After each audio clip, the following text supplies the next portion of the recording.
So, mon ami, are you ready to go and capture le Seigneur von Berghoff?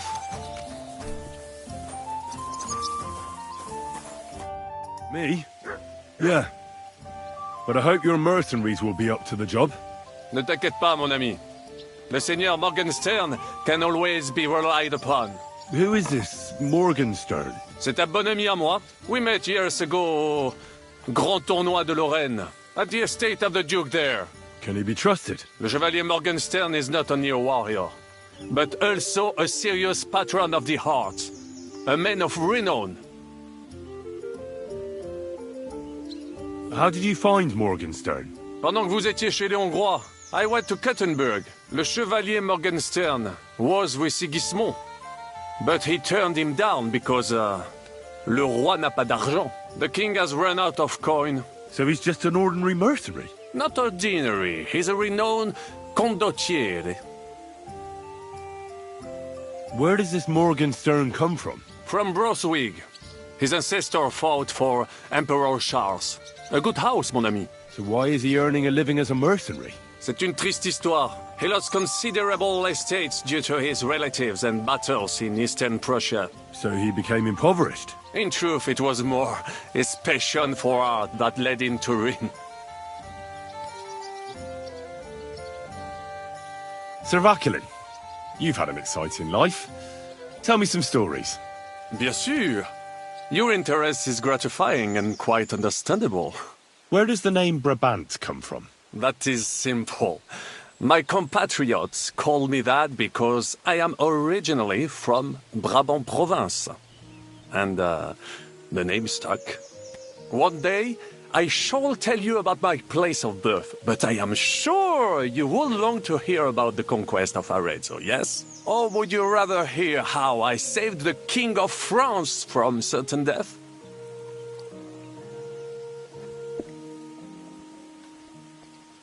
Arezzo sounds interesting.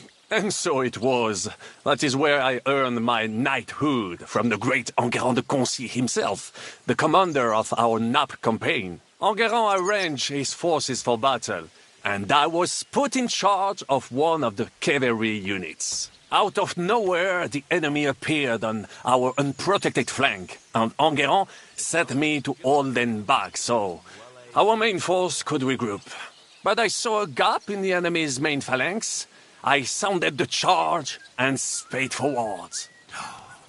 Wasn't that rather risky? Un chevalier français fears nothing.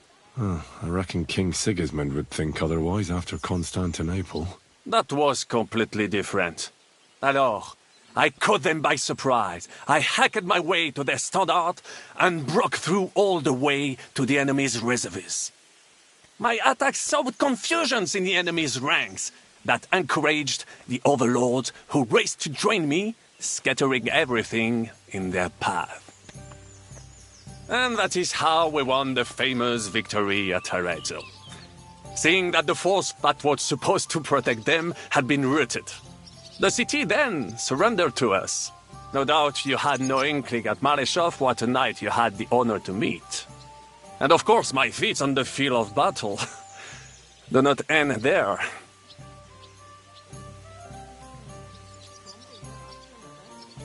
A bold maneuver. Quite right. Courage is my middle name. Just as Monsieur Chapon says, Audantes Fortuna Juva. That day I was the bravest of them all and won the day. So you disobeyed your commander and left your flank exposed? Your attack could have ended in a total fiasco.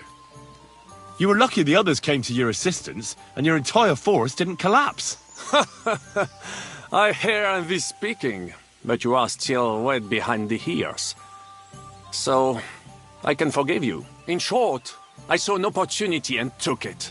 Moments like that can decide entire wars. What did your commander have to say? He made me a knight and sent me to the royal court to inform the sovereign of our triumph. I reckon he wanted to get you out of his hair. Do not talk nonsense.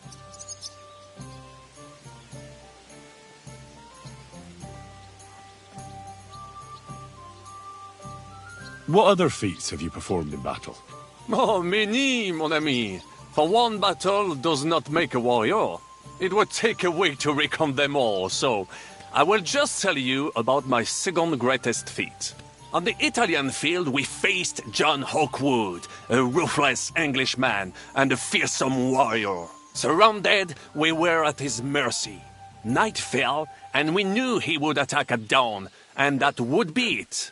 But just then, Providence put an idea in my mind.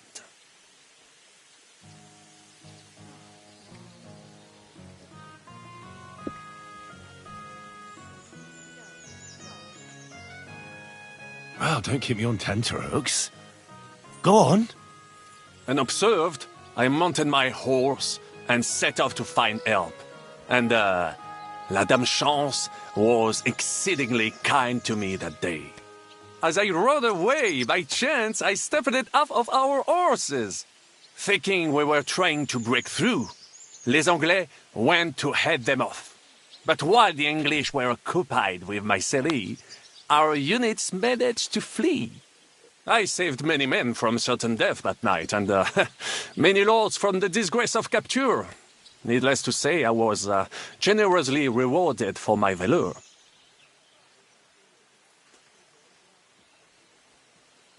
Do you ever regret it, joining us? And what else could I have done? Thank you for telling me the story. It was really interesting. At your service. Sit somewhere at home with children, feeding the chickens in the morning, and warming up a man. How did you save the King of France? With Providence as my guide, mon ami, I came to the court from the field of battle to bring news of our victory, because, and remember this, the bearer of good news is always rewarded and cherished. But the king was in a bad mood and did not wish to be disturbed.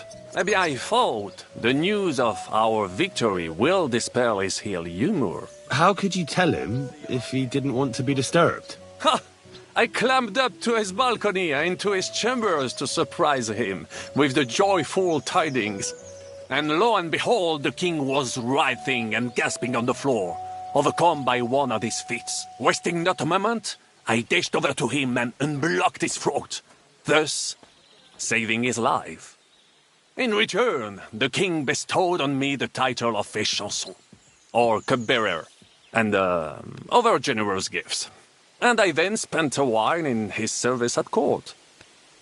Unfortunately, though, even the king's favor does not last forever, and minor mistakes can come to overshadow good deeds.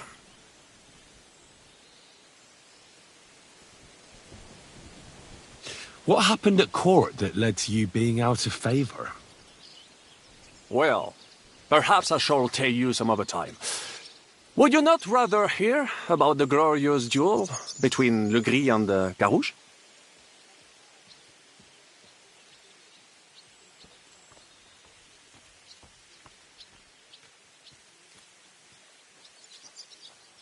Tell me what happened at court that caused you to lose favor.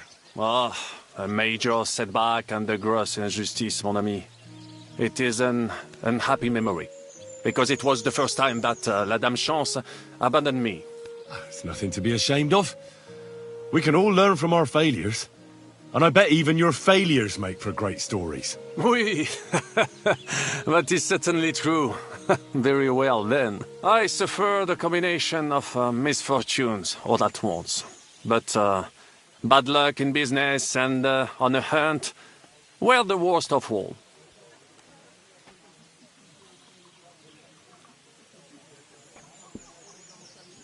You were in business? Of course. I come from Brabant province, home to the greatest entrepreneur of all. My birthplace gave me an unrivaled nose for coin and the reputation of a financial expert. I was nicknamed the Seer of Louvain, and also the End of Midas. That is, until I persuaded an important nobleman to invest a large sum in maritime trade with Africa. All the ships he bought sank in a tempest. He had to sell off part of his estates to pay off his creditors. Of course, he wrongly blamed me for everything and turned many influential courtiers against me. But my advice was sound. He was simply punished by God for fornicating with every wench from the Pyrenees to Brittany. bragging about it and thus bringing shame on his gentle wife. I told him as much, but some people never admit their mistakes and prefer to blame others. That's true.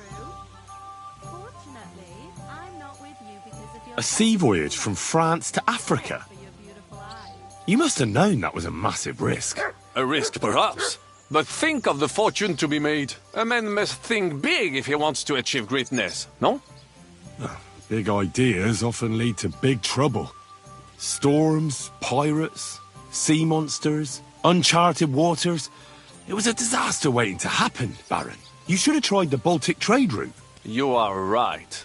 That would have been safer. But that is under Hanseatic control and there is too much competition. Africa, mon ami, that is the land of opportunity. The Arabs sell to the Portuguese via Ceuta, and they sell on to us. Just imagine selling further and trading directly with African kings, cutting out all of those middlemen. Remember this, because one day I will be proven right. What was the hunting incident? We were out in the royal hunting grounds when I caught sight of a white stag. There had long been rumors about it, so imagine the prestige I would have gained by getting it. I set off after it, pierced its flank with arrows, and unleashed the hounds to finish it off. When I arrived, it turned out that my aunt had not killed a stag but the horse of a lady. A court favorite of the queen's. I fell out of her favor, and all the doors became closed to me.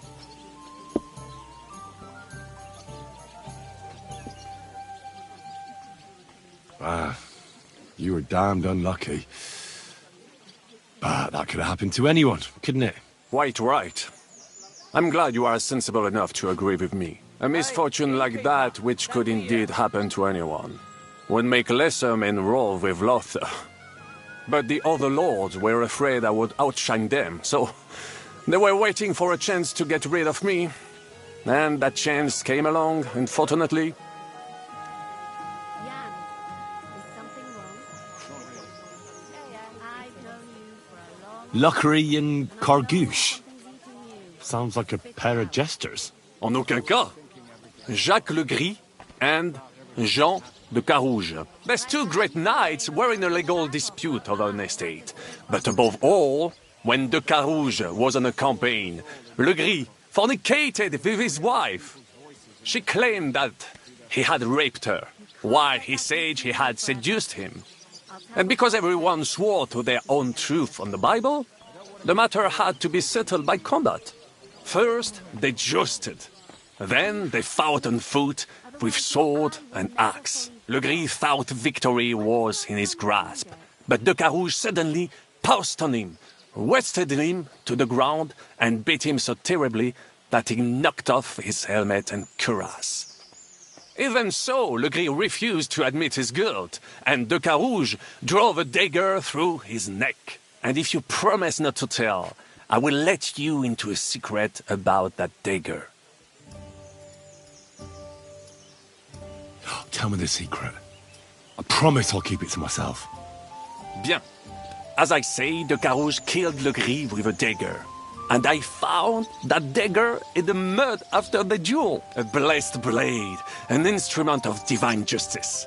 The dagger that ended the last trial by combat France ever witnessed. An item of great value. So, I had several copies made and sold them to rich French noblemen. That is how I first came into wealth. And I used the coin to buy the horse and armor I needed to set off in pursuit of glory in battle. They don't have to celebrate several days. Ha! That was a good idea. I'd never have thought of that. You still have a lot to learn, mon ami. But you're young, you have plenty of time. Just keep your mind and eyes open, like I did. It was one of the greatest things I ever saw, and I have seen a lot.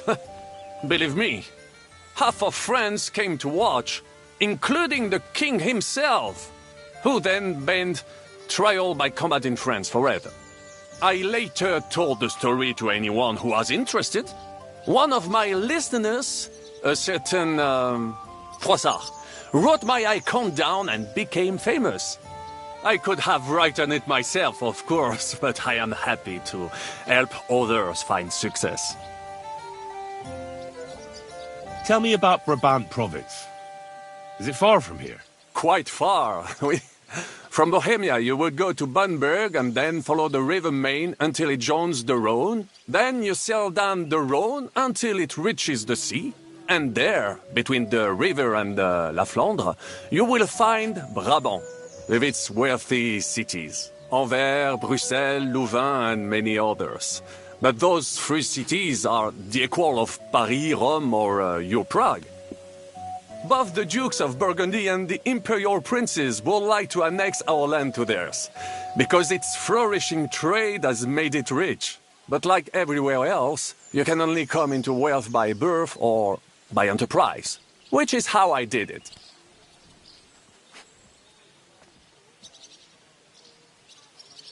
How did you end up here?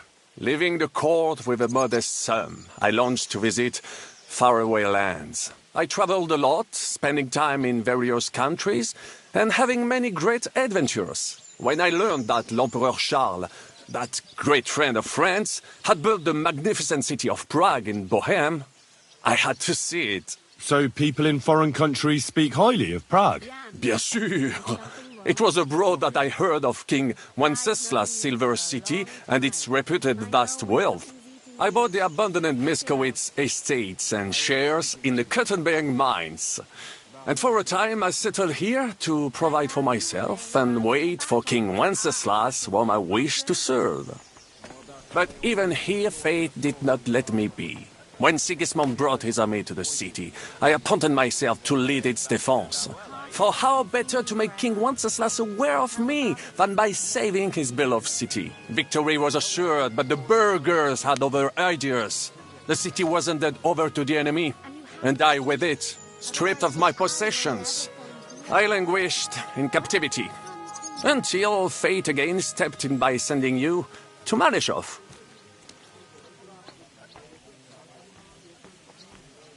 Sir Vaclin, I'm surprised how well you speak our language. Where did you learn it? Where do you think? Here, of course. Ce n'était même pas difficile. Perhaps I have already mentioned that I am guided by Providence.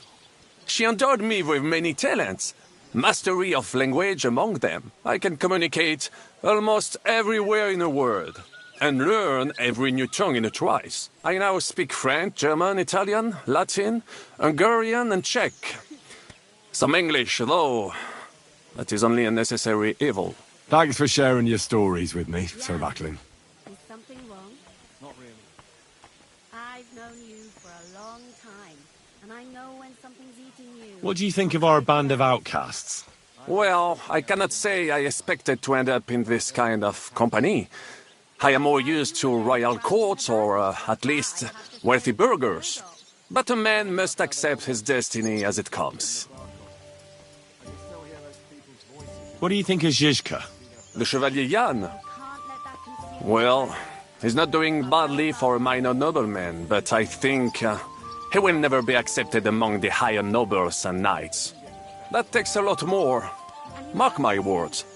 I am a good judge of people.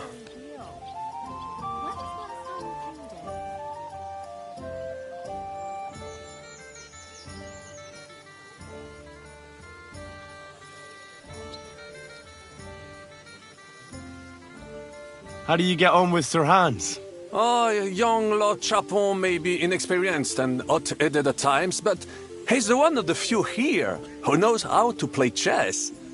And I have a great respect for chess players. Needless to say, he has not managed to beat me yet. Godwin and Zizka can also play. And that devil in press clothing beat me. Merde.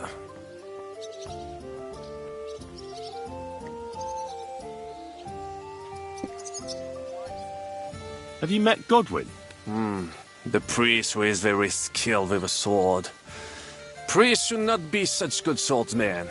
That is what knights like me are for. Jan, In addition, he can play chess just as well as he wields a sword. And in drinking wine, he beats even the best Frenchmen. A man of talents. Or perhaps the devil is behind it. Like how you were laying around in the back off while I had to steer from Have you had the chance to meet my half-brother yet? Samuel, it is strange that he joined your, our group. It is not usual for his, people. But he's certainly a good reinforcement. using elixir for you. I don't want to keep pouring potions into me. And you have to sleep. Otherwise your eye will never fully heal. When was the last time you cleaned it? I can't get Catherine out of my head. I don't understand her. I'm sure you have more experience of love than me. What do you make of her? Why is she with us? Ah, you're right. I am a connoisseur of love like I am of wine. But for my taste, Mademoiselle Catherine is of somewhat aged vintage. Though, I have to admit she's full-bodied and fragrant. That's not really what I meant. Why is a woman like her with us? Là est la question. I had the feeling something terrible happened to her in the past. So do I. But what? I have no idea. But she is fond of you, if you ask me. Try asking her, and maybe something will come of it. L'amour. Oh, come on. I am a good judge of people, trust me. L'amour. What do you think of Sir Hynek? Ah, le diable sec. A capable chevalier. But I do not trust him. There is treachery in his eyes. You think so? My instinct rarely lets me down.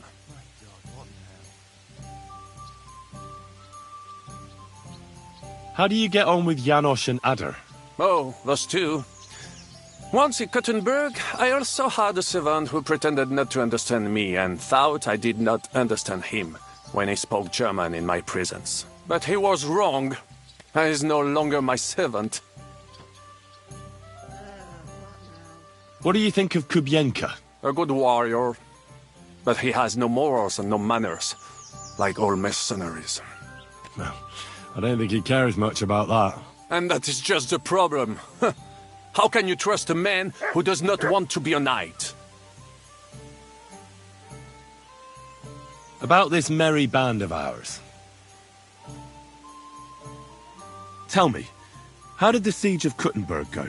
Ah, mon ami, poorly. But what could I do? Stand down from leading the defense like a coward? After all, I had to live up to my reputation. And at the time, it did not look hopeless at all. I thought it would be enough to stall Sigismund for a while before the Allied army arrived. And that would not have been so difficult. Only no army arrived. Précisément. The hope for a swift end melted away, and the courage of the burghers along with it. I, who fought in 5 countries, was relieved of command, arrested, and handed over to Sigismund.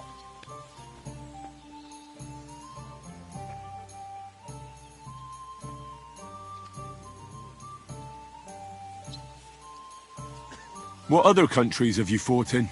In Italy, against the English, here of course, and I will tell you about the others another time. In the meantime, however, I can pass on some of my experience to you. After all, I am not getting any younger, so it is time to pass my wisdom on to future generations. One beer after another. I'd like to learn. It will take some time, and a few groschen, mon ami. Acquiring my art came at great cost, so I cannot pass it on for free, especially now when I have been injustly stripped of my possessions, and I must rely only on my sharp wits. Ainsi, Valdesta, what would you like to hear?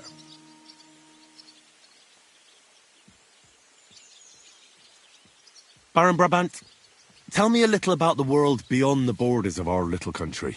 Mon ami, the world is so big and there is so much to tell, but you want to hear only a little? What to choose from that inexhaustible fount of wisdom? Ah, je sais, opportunity is like a ladder. You must seize it with both hands, climb to the top, and knock it down behind you. Remember that, Jeune Henri? And now let me give you another piece of wisdom. Allons-y, mon ami. Let us not waste any time.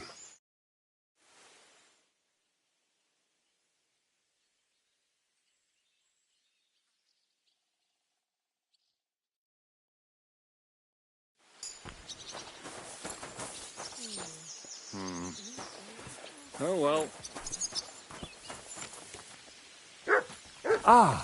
Sir No Sabbath. My respects. Ah, Sir Sabbath always, if he really must. What is it? Do you need something? I just wanted to see you. Oh, how awfully nice of you.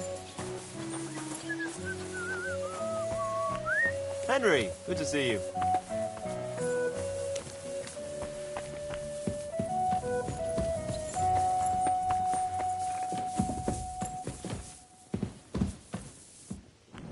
God bless. Oh, no! Not good. Henry, for fuck's sake. Just when you got out of that carnage in Kuttenberg, they sent you right to the enemy's encampment to snoop around. I was really worried about you. I prayed to Our Lady the Protector to watch over you. Thank you, friend. I'm truly delighted she heard my pleas and you've come back in one piece. Among other things, I kept thinking, I haven't properly thanked you yet for coming to Malashov to get me. No need to thank me. I beg to disagree, my brave and faithful companion. First and foremost, be it known that if you should ever similarly find yourself in captivity, I swear before our Lord Jesus Christ that I shall come for you as you came for me. And secondly, I have something here for you.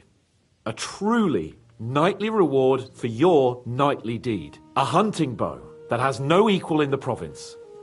I hope it'll brighten your thoughts after all those horrors. It can fell the mightiest buck deer and enchant many a doe. And besides, it has attached to it an enlightening history. Well, I'm honoured. Thank you, friend.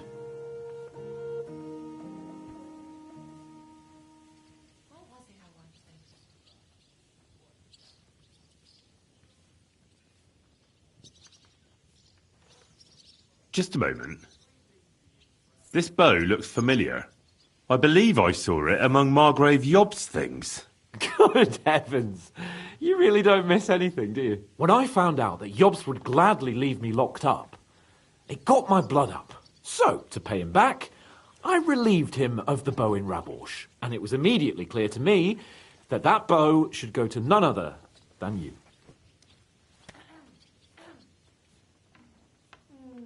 That is certainly just, I'd say. I knew we'd see eye to eye.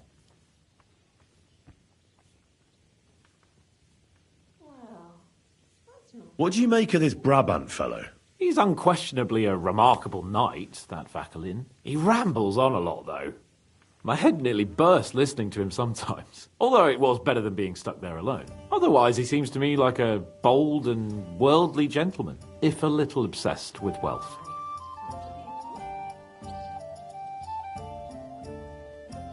I agree.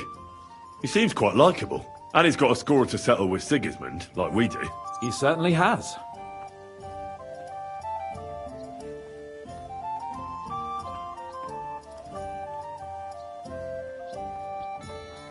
What happened when von Bergov hauled you off after the Nabokov battle? It was a dreadful journey. Jesus, don't even remind me. It was a bit better in Malashov. Apart from being locked up, of course. Did anything happen along the way? No, but it took ages to get to Malashov.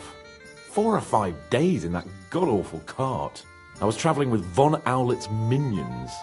They hauled me in one of the wagons. They treated my wounds a bit, but I was still in a really bad way. After that battle and all. What did they do with you in Malashov? Nothing much, actually. They took care of my wounds, and then stuck me in a room with Brabant. But they treated me decently, as befits a noble. Von Berghoff came asking questions a couple of times, but that was about it. Only I almost went mad from being cramped in that damned room. It's a good thing you got me out of there. What was the problem with the room? That I couldn't get out of there. You saw yourself when you came for me, didn't you? It's just that since Nabokov, when they shot the tower right down on my head and I was stuck there. Well, since then, I don't feel well in cramped spaces. Actually, I never did. I always preferred to be outdoors. But since Nabokov, it's worse than ever. I had a feeling the roof would fall on my head again and I'd be buried alive. I understand. It's a bit awkward for you that the nobility lives in castles. That's a fact. Once I get my hands on my estates, I'll build a new castle that only has huge rooms and lots of spacious courtyards. And above all, no secret passages. Great. I'm really looking forward to this new castle of yours. You can be the castellan or something. Don't worry, I won't forget you. I'll even have a forge built so you feel right at home. They didn't let you out at all. But you were in that room for ages. No. They let us walk around the fortress a bit. We even went out for a ride twice, but they watched us like hawks. Not a chance of escape. But most of the time we were in that room. Like I say, I'm really glad you got me out of that hole.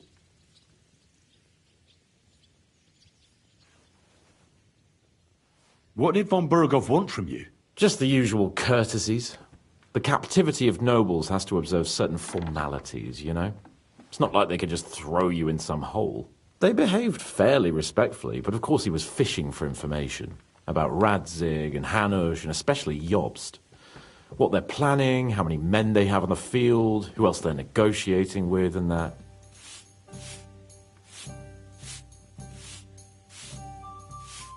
And what did you tell him? Nothing that he didn't already know. I played as dumb as the village idiot. I only told him they sent us with that message and discussed the rest when we were gone. And did he swallow it? I think he suspected I was bluffing a bit, and then he tried to loosen my tongue by letting me go hungry for a while. But he soon gave up when he saw he was getting nothing more from me. My word. Nice work keeping him at bay. But the main thing is, you're alive and kicking. And back with us. Indeed.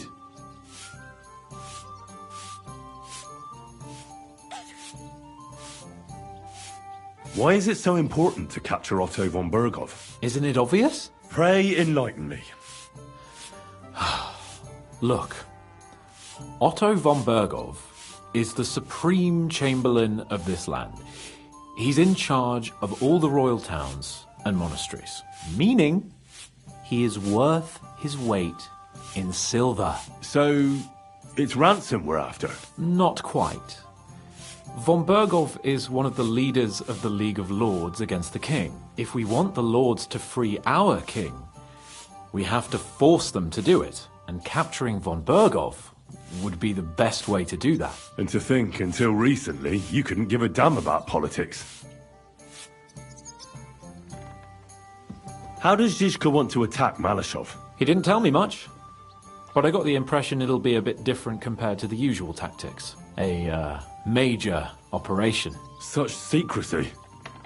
It almost seems like he doesn't trust us. True. Zizka's being damn tight-lipped. But I don't blame the man. After Raborsh, Sigismund had a lot of our people arrested, and I'm sure a lot more are frightened. Any of them could betray us. You think there could be a spy amongst us? Doubtful. All of us here would gladly stab Sigismund in the gut. Or that traitor von Berghoff? Brabant and I still owe him quite a bit of payback. I can't wait to see the look on his face when we take him captive. What do you think about the Dry Devil? Hinek? I think he's a right bastard. But I'd rather fight with him than against him. So why does Zizka trust him so much? Hinek is Jobst's ally, and Sigismund is their common enemy. Just a moment.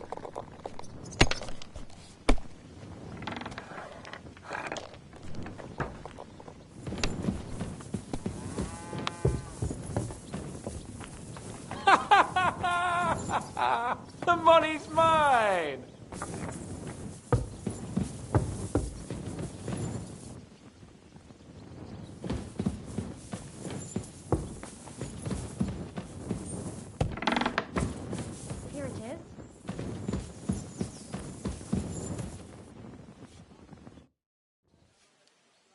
What do you know about the attack on Malashov? You're asking the wrong fella, Henry. Do you think we stand a chance of taking von Berghoff? Well, if anyone can do it, it's Zizka and the devil. Although I'm not saying it'll be easy. Or that I approve. How's that? God doesn't lead us by the hand. We have to find our own path to him. Or at least try to. And I'm not sure just how much divine mercy that pair deserve.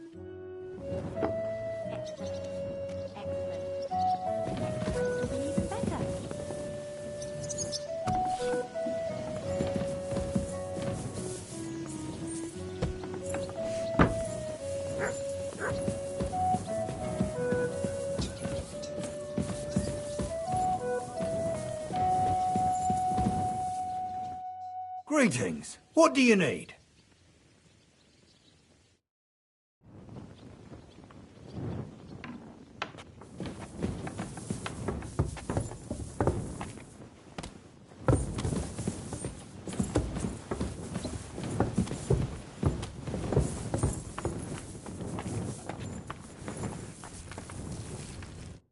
Greetings to you.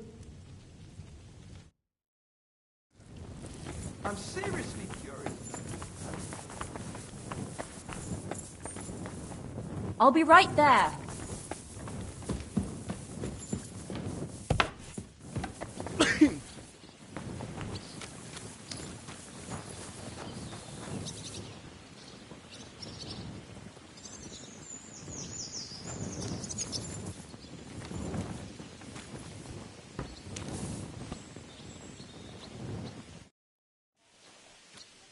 I assume you won't be joining our offensive, right? Under other circumstances, I would avoid battle. You're right, but this is personal. Otto von Berghoff is responsible for that slaughter in Kuttenberg. It was he who advised Sigismund to attack my people. So you want revenge? They plundered the synagogue, murdered dozens of people. That Mamsa must pay. I will play with him like a cat with a mouse. He will beg for mercy, for a quick death. I understand how you feel. Once I get my hands on Markvart, there's no telling what I'll do. I'm going to kill von Berghoff.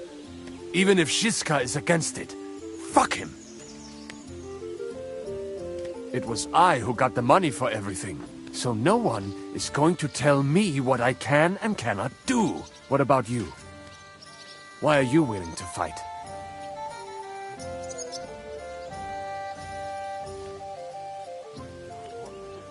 Otto von Berghoff deserves punishment for everything he's done. So we see eye to eye on him. Aye. Von Berghoff is nothing more than a swine, brother. And if there's anyone that can get him, then it's Zizka and the devil. That's why I'm going with them to Malashov.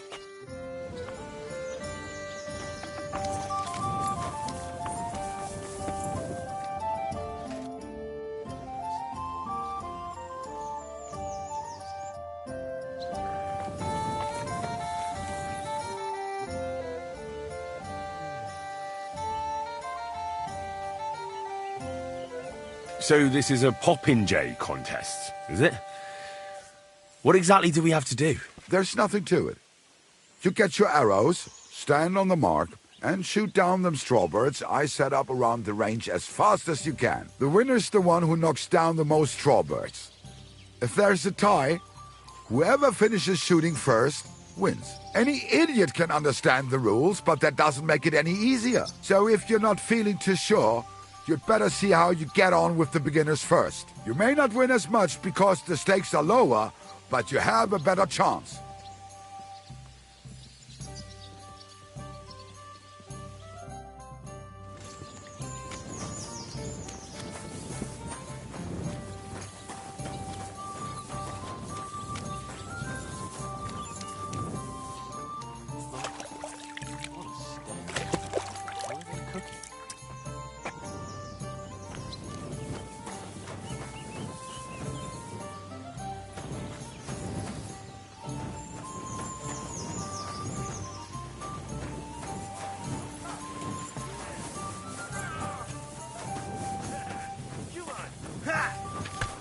My God!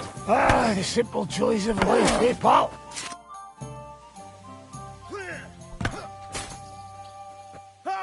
Are you better? That's what I just said. Anyway, do you think I'd miss out on the chance to hack a chunk off onto his arse? You're not the only one. After what he did to Samuel's people. I'm more pissed off about how he handed our arses to us at Rabos. He chased us off like rabbits, the fucker. He won't get me. How could von Burgov have found out about our meeting in Rabos? Could someone have betrayed us? I don't know. But there's no point in trying to figure it out. It wasn't any of the captured lords. And if any of their men talked, well, we'll never know now. Did Zizka tell you how he plans to attack Malashov? I think it's obvious. We have to lure von Bergau into a trap, then quietly grab him. Then what do we need that cannon for? Well, in case our ruse doesn't go according to plan. And I'm itching to fire that fucking contraption. These toys that use gunpowder pretty much even the odds. But they cost as much as a virgin whore. Aye, if we'd had one of them fat beauties with us at Snoimo, that would have been something.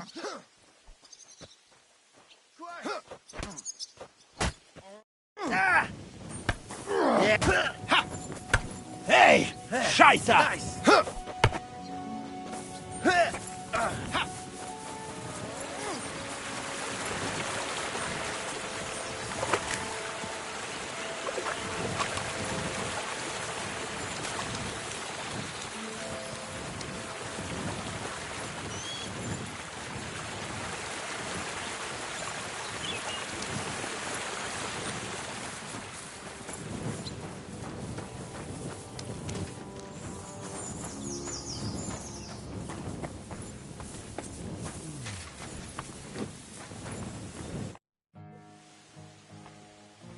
Are you coming with us to Malashov? And what would I do there? What's wrong?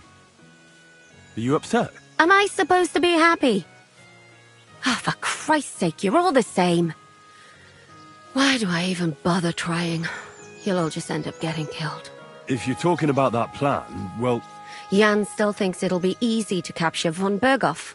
But I heard what Ada said. What did he say? That Otto von Berghoff has that fortress full of fresh mercenaries, armed to the teeth. My God! I should have slit his throat that time I had the chance at Trotsky.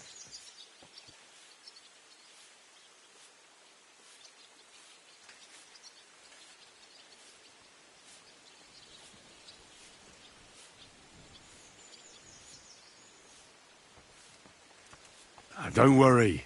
It won't be that tough. Brabant mustered some experienced men. It'll be easier with them. Men! Men! As if everything revolved around you. Well, there's a war on. We have to fight. Have to? You have to keep killing? Look, I just wanted to... I don't know what you want. I can't figure you out. Oh, that makes two of us. What's changed? We've been fighting the whole time. Nothing's changed. Except that with every passing day, you're risking more and more. Just try not to get killed, Henry. In the meantime, I'll wait at the fortress in Sukdal. That's where we'll meet.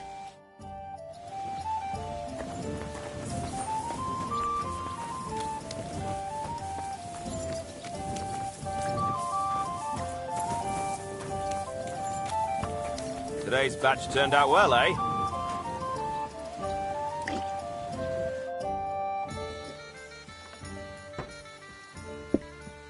I have a question for you.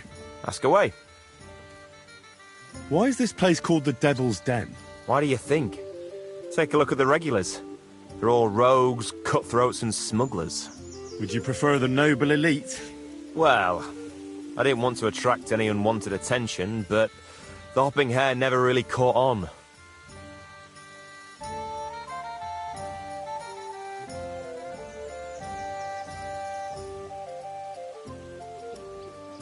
The hopping hare? I like that. So do I. But nobody else seemed to appreciate it.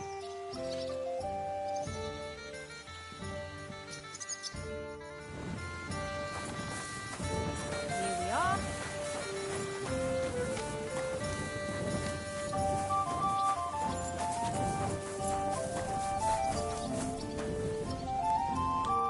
Lord be with you. I'm Zizka's friend. My name's Henry. Oh, I've heard about you, lad. Brabant was probably blabbing, eh? Oh, no, not Brabant at all, but Dangler spoke of you. Sorry, but I don't know who that is. Who's Dangler? The one from the entourage of Lord Kuna of Reichwald. Of course. You recently rode together on the Sazavar River, you know. Oh, I see. What a coincidence. Do you know Lord Kuna? We mercenaries know one another. One day we fight side by side, the next against each other. But this time we only drank together all evening. Ha! I had a terrible hangover from it, my friend, but I haven't had so much fun in a long time.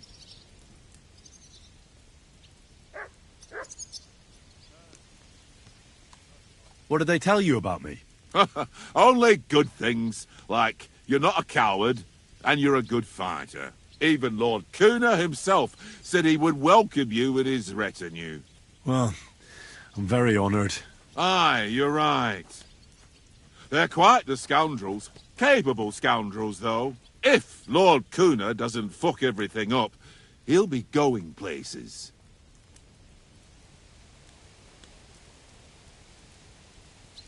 How is Lord Kuna doing? Is he healthy? Oh, aye. I heard you had some trouble with old Zul. Trouble? He was a right bastard, he was. He harmed my father, my lord, and robbed his estate. Aye. I heard he was a mercenary for the League of Lords. Where were you before you came here? Well, we spent this winter near Milan, but we only ran into Brabant here on the Loretz vineyard. So you've known each other a long time? I don't know about my Lord Urso, but I saw him there for the first time. An interesting group of people came together, and we drank for several nights. Well, I'll be damned. So I was risking my neck in the Hungarian camp, and Brabant was drinking with you. Aye, like I said, there were more people. There was also one Kuttenberg Italian named Giuseppe, who was the acting commander of the guard in the Italian court. Oh my God, you should have heard how his wife makes him suffer. It was so funny when he told it. And then Brabant started telling his stories, and then he mentioned you need help, so here we are.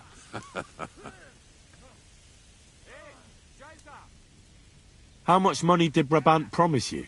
Hey, you'll have to ask Sir Urso von Morgenstern.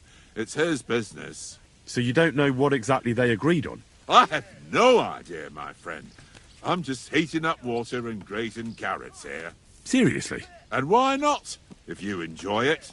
Then you should go and see Janos Uher. He can go on about cooking for hours and hours. Ah, you see, finally a kindred spirit, someone who knows what's important in the world.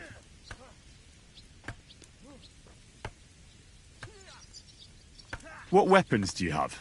And how many of you are there? Well, I prefer a warhammer, but most of us can fight with whatever's at hand. Anyway, we're renowned archers, and Hagen even recently won a tournament in Nuremberg. He defeated the famous Hawkeye Schmidt there. Now that man was so pissed off that he threw his crossbow into the Pegnitz River by mistake and couldn't fish it out.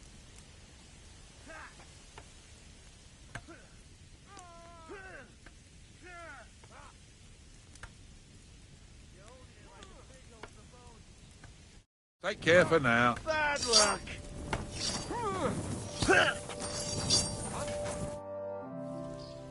I'd like to ask you something. I can hardly wait, my friend.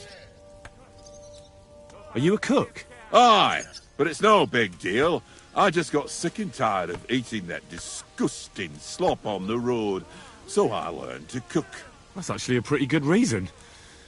And are you any good at it? Well, the men don't complain, so I can't be all that bad. Even Sir Urso himself praised me recently. Ah. And does your lord have a discerning palate? Does he ever?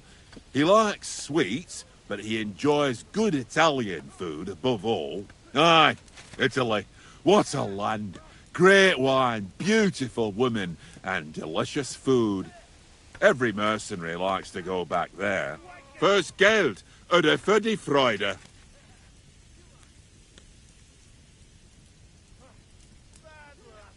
What does that mean? Fürs Geld, and so on and so forth. First Geld, oder für die Freude. For money or for joy. That's the motto of our lord, Sir Ursa von Morgenstern. And it's quite fitting for mercenaries like us, don't you think? Aye, I reckon it is. Actually, it makes a lot of sense. Exactly. One or both of them. There's no other reason to risk your skin. I'd like to ask you something. I can hardly wait, my friend. What is your lord like? Can you tell me something about Sir Urso? I can't say a single bad thing about him. First of all, it give me a thrashing. And second, there's no reason to. He's strict but fair, and always has money. In fact, he has so much he can buy those silly trinkets of his. What are you talking about? You know, his books, sculptures, and weird fragments he's always carrying around. He's completely mad for those Roman antiques. He collects all kinds of things, and can talk about them with other people who are just like him. So he's scholarly and can read? I don't know about that. I've never seen him read, but he looks through his books often. And the money he is willing to pay for a piece of great rock, it's enough to make one cry.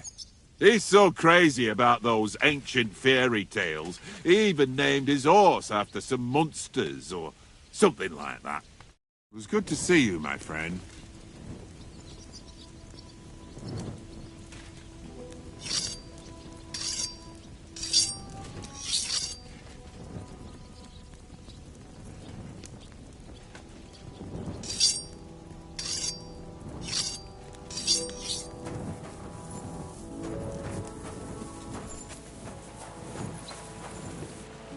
Grüß dich. Was wünschst du? My name's Henry, and I'm a friend of Zizka's. I came here to see who Brabant brought us. Ja, ich weiß, wer du bist. Brabant spoke to my lord, Sir Urso, about you. He said you want to do something big. Worum geht es denn? Well, unfortunately, I can't tell you many details.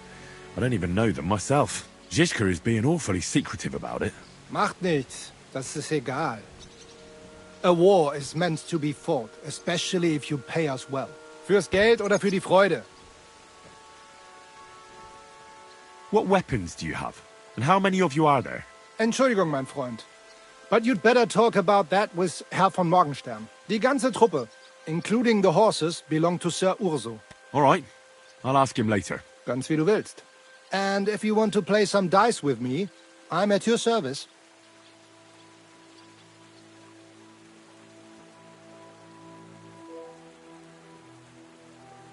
How about trying your luck at dice? What game would you like to play?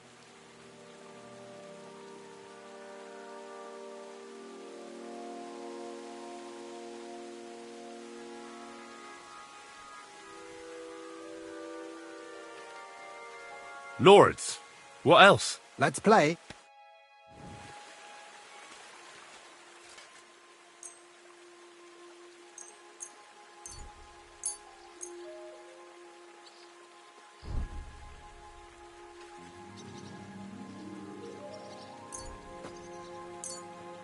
Auf geht's. I'm very curious about you.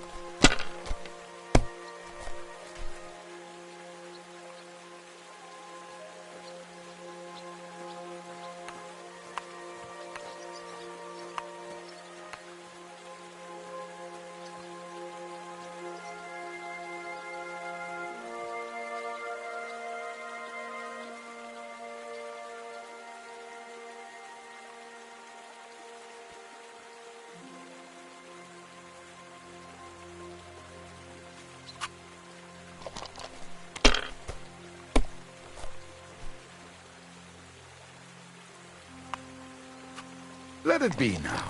I want to play too, you know.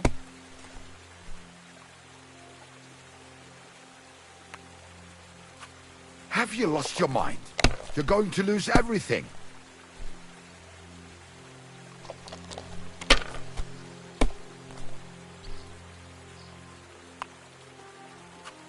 Here. The journey itself was great. No delays, nice weather. Diese.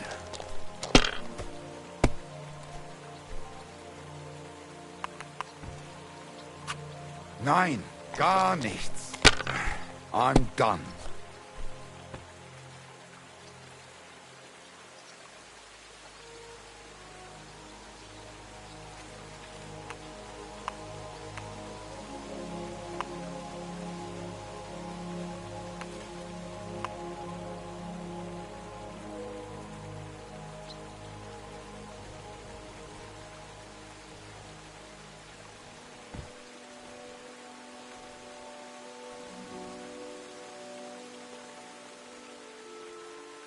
Well, maybe I'd do the same.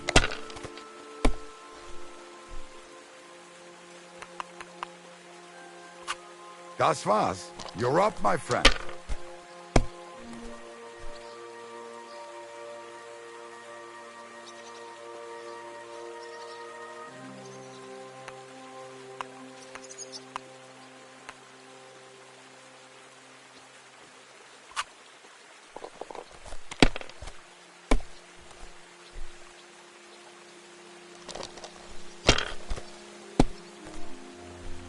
Scheiße, I knew I should have gone home.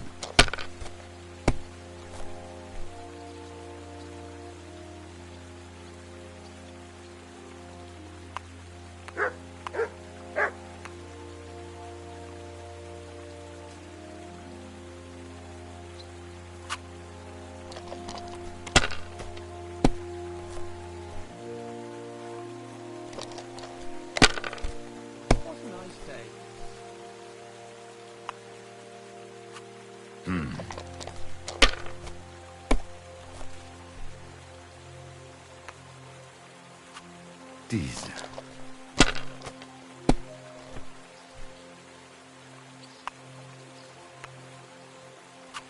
Was ist los? Oh, it's all yours.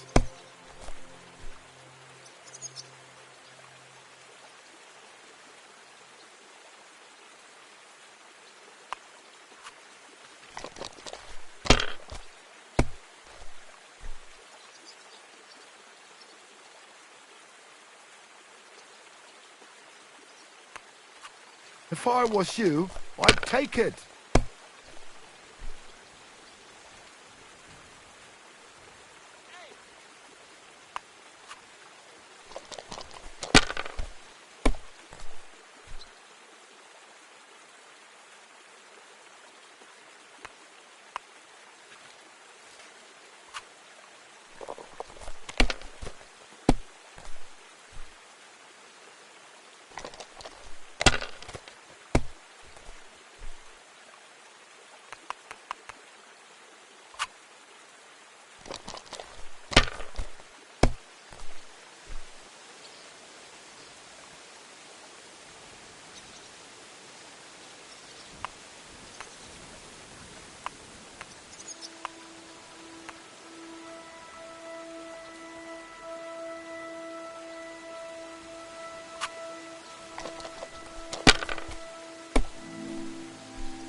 Diese.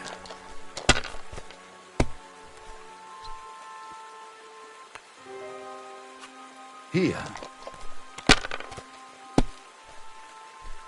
Oh mein Gott, nein!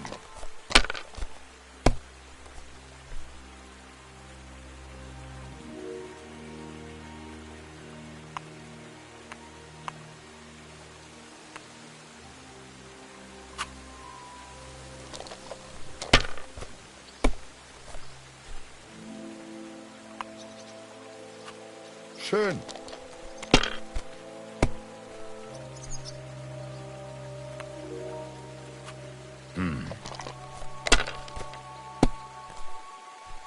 Verdammt!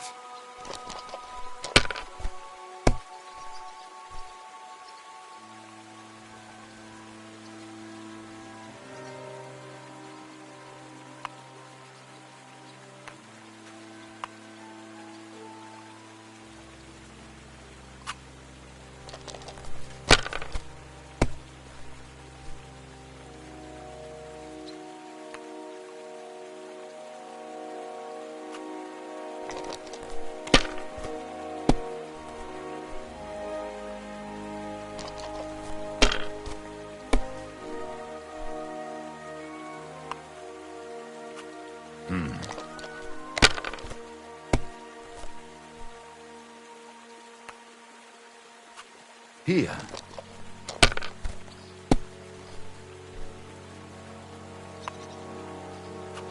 Diese.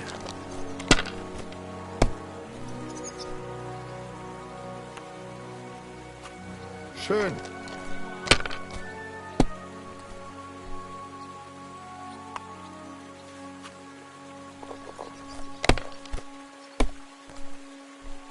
Oh, Scheiße.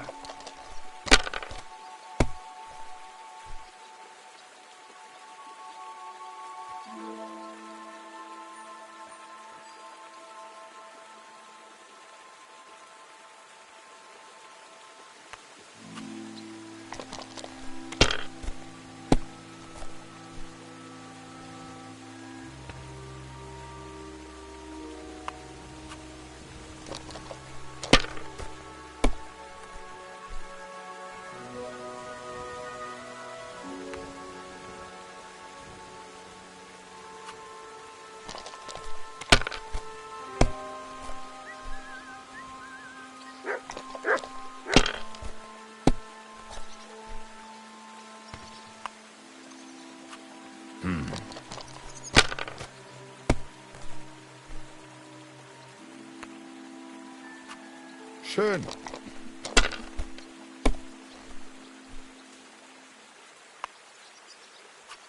Hier.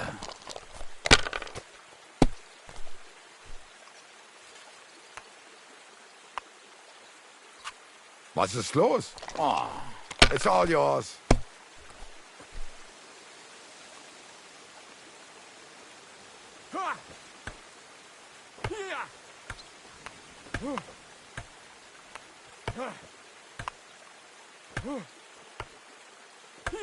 So that's your plan, is it?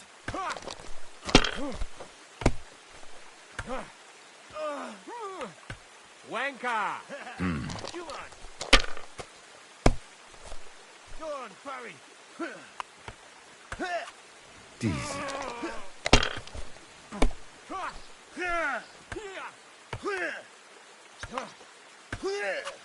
Das war's. You're up, my friend. Come on!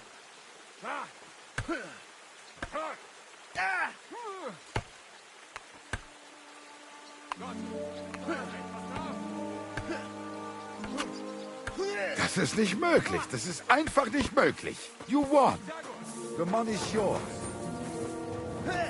So ein Pech. Excuse me, but I'd like to ask you how many men you have with you, sir. Meine Truppe ist nicht groß, but for your purposes, I think it will suffice. Außer den Leuten here in the camp, I also have Soldaten nearby, and if need be, they will go with us. Doch wir werden abwarten, according to what Hauptmann Schischka says.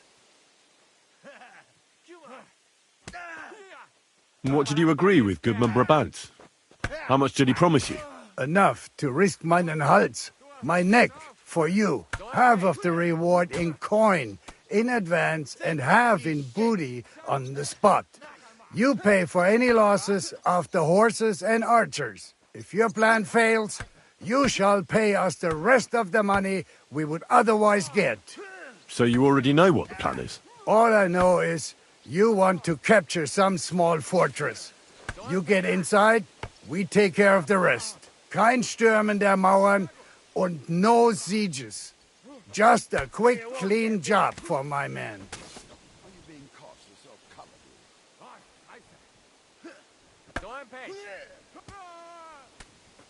Think you can face me, dear?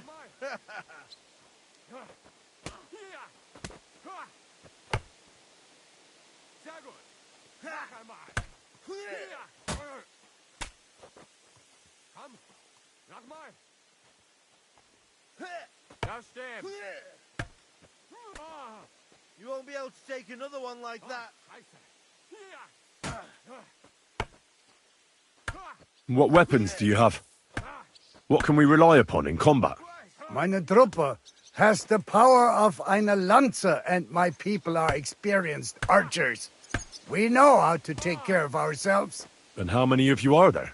Here in the camp, I have my Armiger Hagen Trot, 2 free archers and a combat hostler. Alles Gute und unerschütterliche Jungs. What experience do your men have? Where have they fought before? Das ganze letzte Jahr we fought in Italy for Sir Musio Sforza, and we wintered near Milan. Who were you fighting against? And did you win? Unfortunately, this time Il Capitano Barbiano was luckier and beat our Musio in battle. But it was not a bad year. Italien ist ein großartiges Land. I think we shall head south again in the autumn. I'm certain Milan will soon rise against Florence, and there'll be a new war.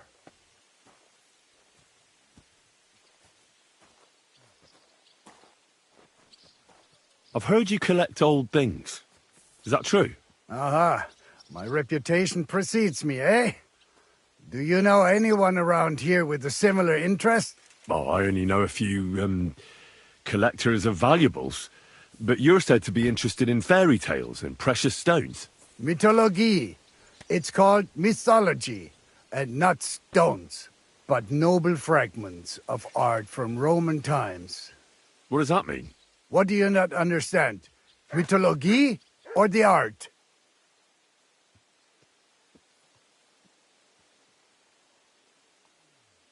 Please explain the mythology.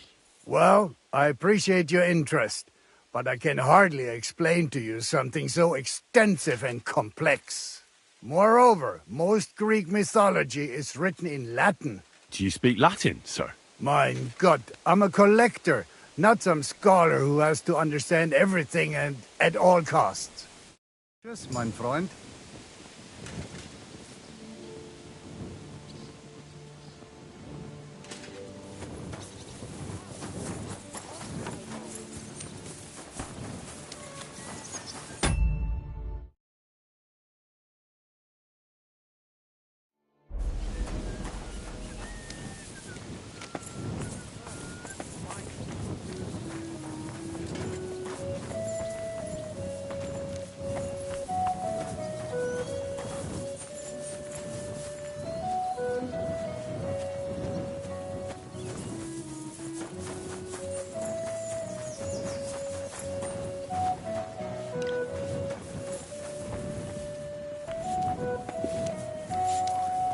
Good day to you.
Let's go.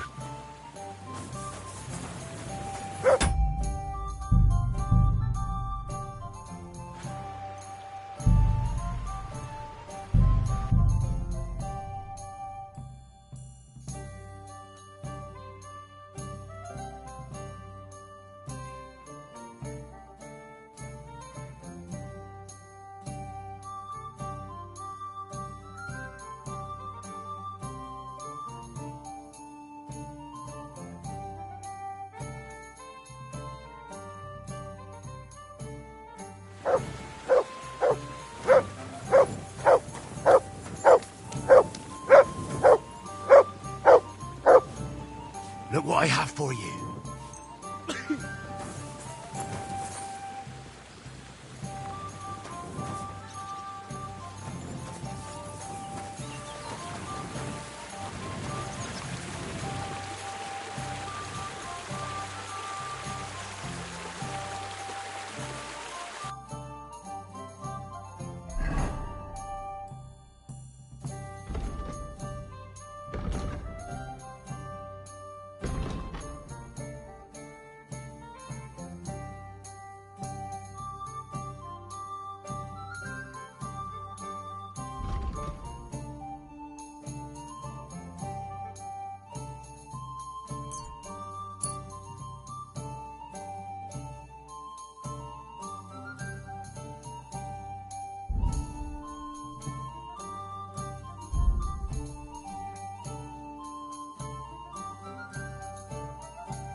I wasn't feeling well.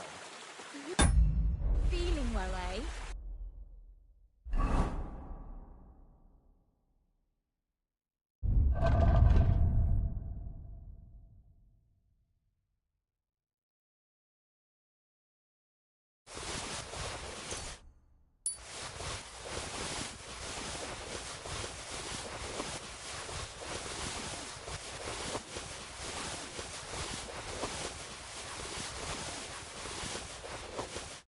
You got drunk How are again, things, didn't Henry? you?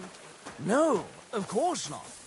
Oi. I was feeling under the Everything's weather fine. in the evening, and the next morning I just couldn't get up. Boy, the...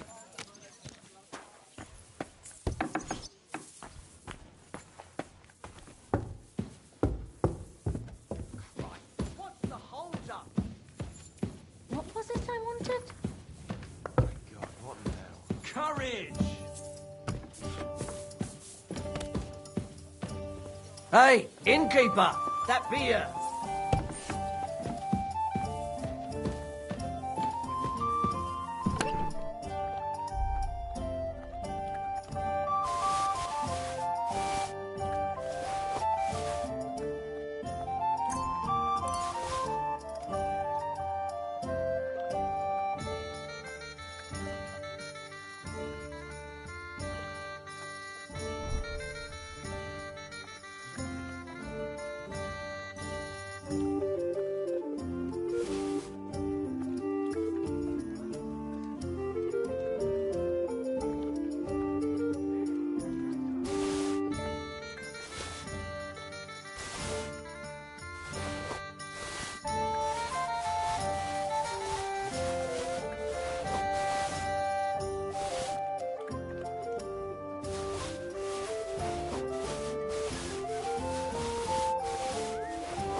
Beer over gold, I say.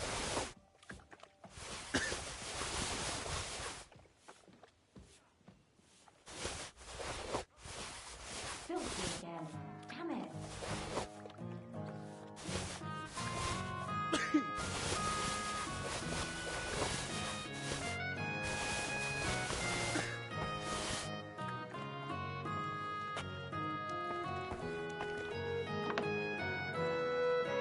Do you have enough onions for the soup? I don't think so. God, why?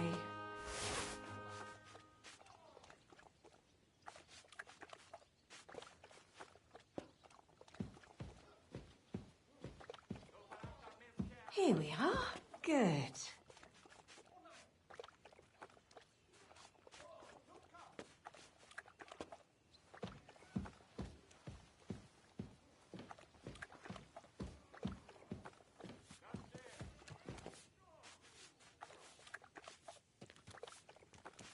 Oh, what a mess. I suppose so. Good day to you. Good day.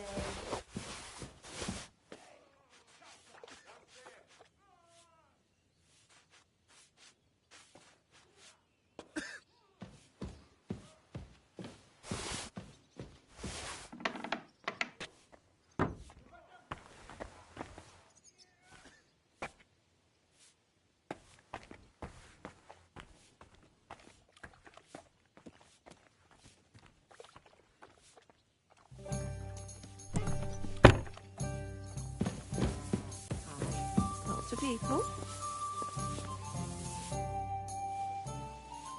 I heard you fought in the Battle of Kosovo.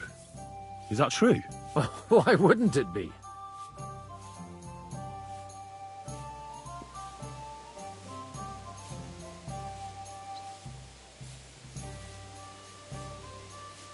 I heard it was a horrible massacre, and there were no survivors. Horse shit, lad. That's just horseshit. It was a massacre. Aye. A terrible slaughter. But the other side lost many men as well. So how did it happen? Tell me. I don't think I can quite imagine such a massive battle. How many soldiers were there? Countless, lad. I'd never seen so many take the field. At least 10,000 men on our side. And Sultan Murad must have had at least twice as many with him.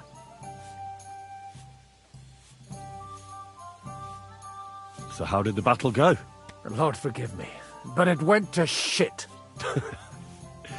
Could you be more specific? Specific? Well, I only know what people said after the battle. When you're in the midst of it, you don't see what's happening around you. Which was? Well, it's hard to describe. Attacks are followed by retreats, and between that, only fatigue and dust. So what happened? When the battle began, the Serbian cavalry crushed the Turkish left flank. It looked good for us. But alas, that was just the beginning. Soon, we got ours too. We fought valiantly, but they pushed us back, and in the meantime, they hit our center. The Sultan's Janissaries attacked us there. Damn devils, and raised all hell. Rivers of blood soaked the ground. How could you survive something like that? You can't give up, and death isn't an option. But then a rumor spread that Prince Lazar had fallen, and everything began to crumble. But he was a tough old warrior of the Nemanjic royal blood. He wouldn't give up just like that. With an arrow in his eye, he climbed his horse and rode straight for the Sultan. That's how he saved us. The battle then lasted until evening. But no one had the strength to force the enemy to retreat.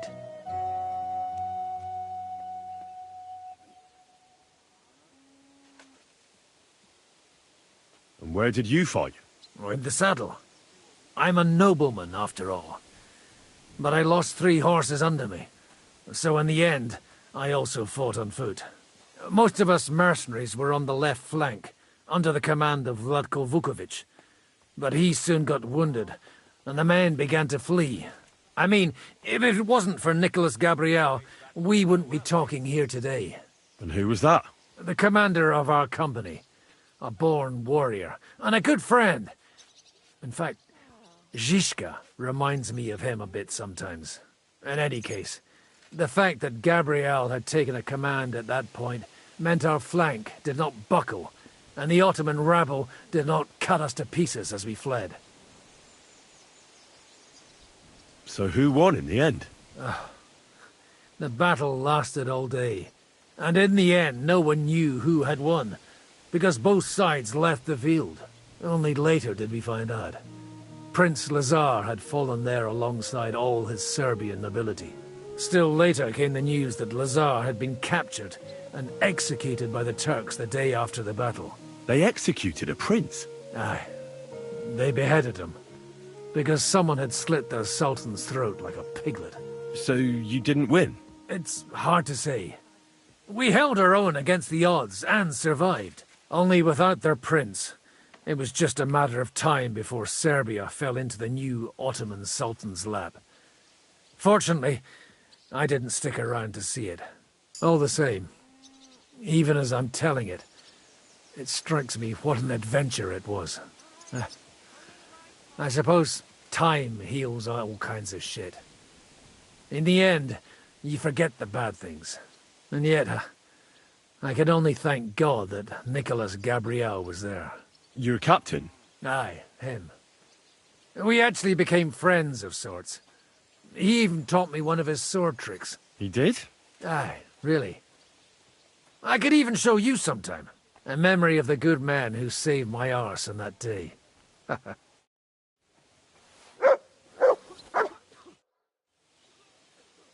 Would you show me the swordsmanship technique Commander Nicholas taught you back in Kosovo? Well, why not? I'd be happy to show it to you.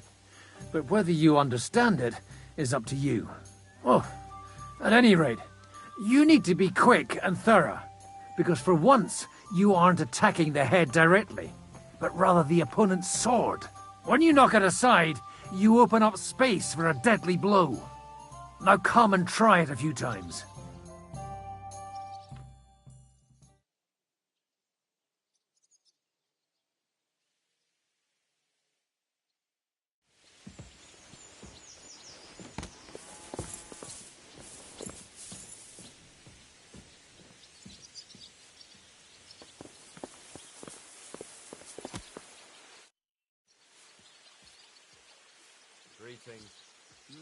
How are things looking at Malashov? How is Malashov? Właśnie stamtąd wróciłem. Jedno wiem na pewno. Ten zamek ma kurwa słuszne obwarowania. Could you slow down a bit?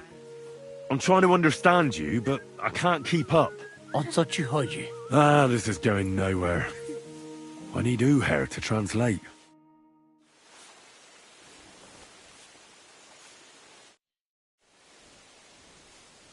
Tell me something about yourself. We barely know each other. No cóż, nie znamy się, ale przeszkadza ci to? What? Speak slower. I can't understand you at all. A co mnie to obchodzi? Wiesz co? Jak chcesz ze mną pogadać, to przynieś mi beczkę piwa i 100 dziewów. Jak już to razem wypijemy i się zabawimy, to dogadamy się bez problemu.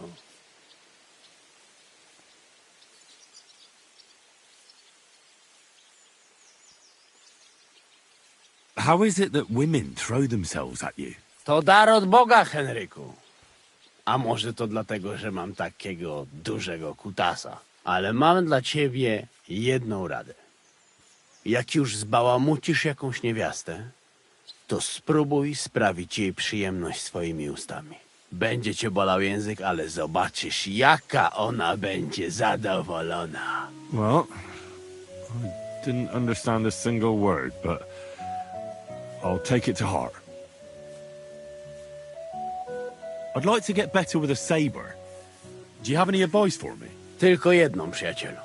Tnij tak szybko, żeby wróg nie zdążył zrobić uniku. I staraj się stać trochę bokiem, żeby nie dało się łatwo w ciebie trafić. Ale przede wszystkim nigdy nie zaczynaj ze mną, bo zrobię z ciebie sieczkę. Well, thanks then. Even if I don't know what for.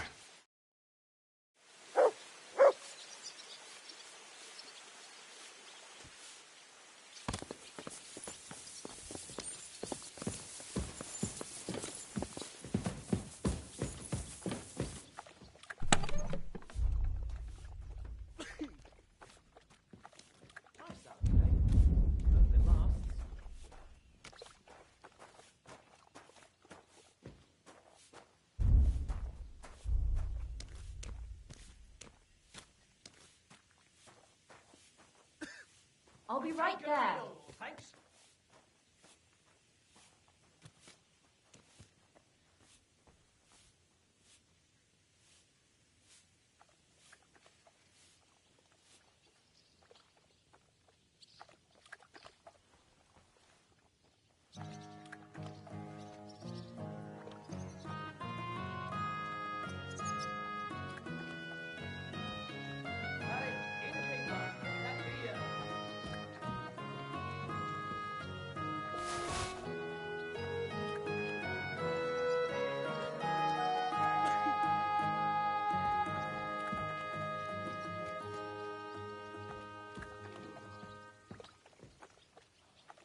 I heard they're going to cut down the old oak at the crossroads.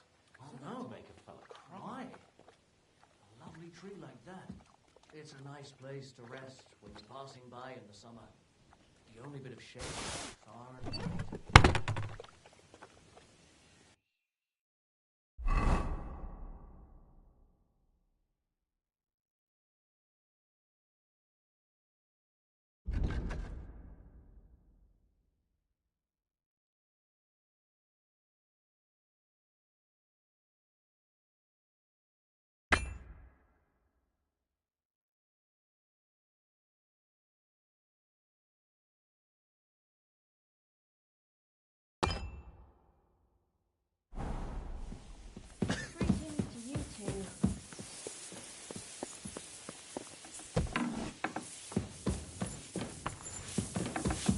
God bless you, sir.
Ma made it better.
My God, what now?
Good day to you.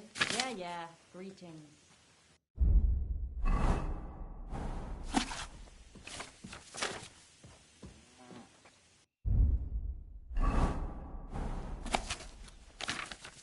Aye, beer over gold.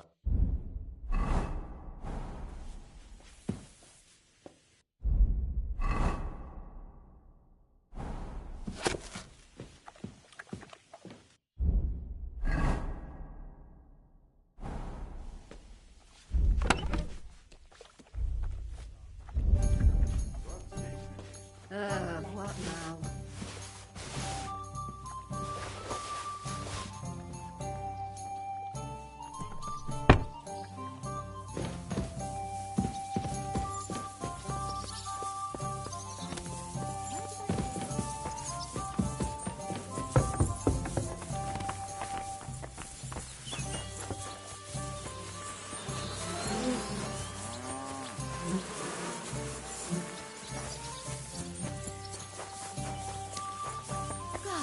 Greetings, Chevalier. If you are getting ready for a fight, count me in, cher ami.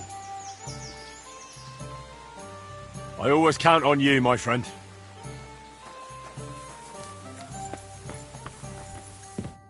Greetings. I'll have a look at your wares.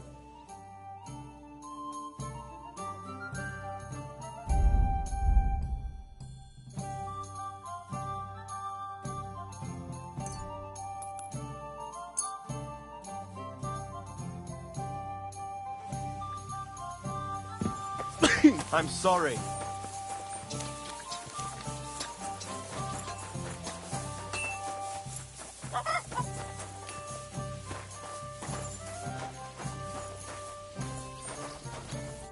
Greetings. Do you need something? What do you have for sale?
I'm glad you found what you were looking for, sir.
Did you hear who died?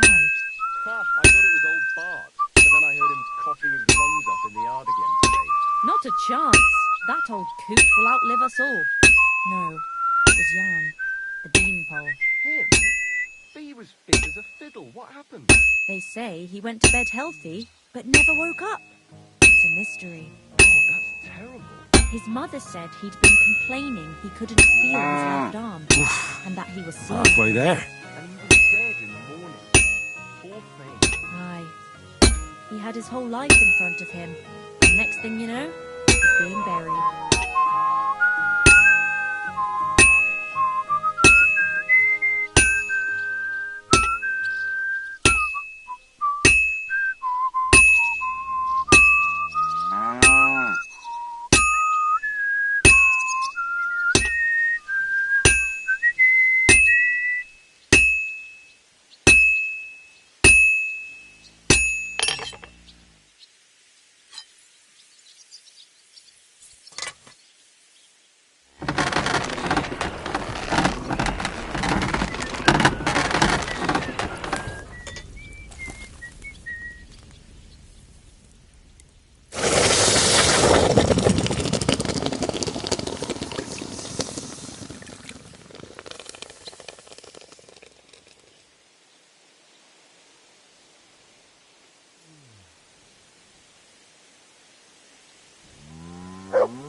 doggy.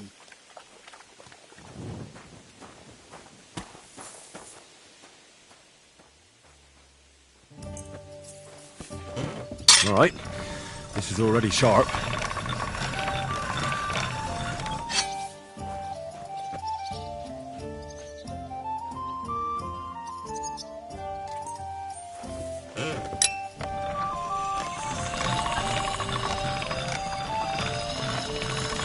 That should do it.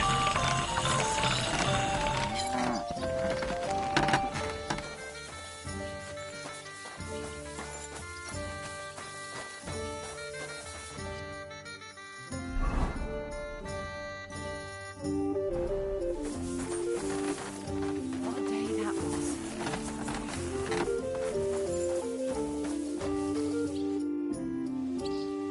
Would you repair a few things for me?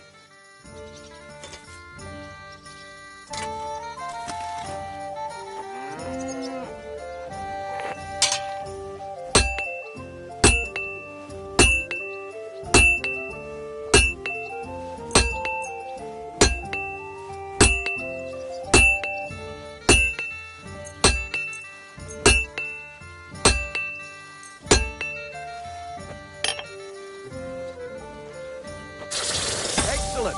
You made a fine purchase, good sir.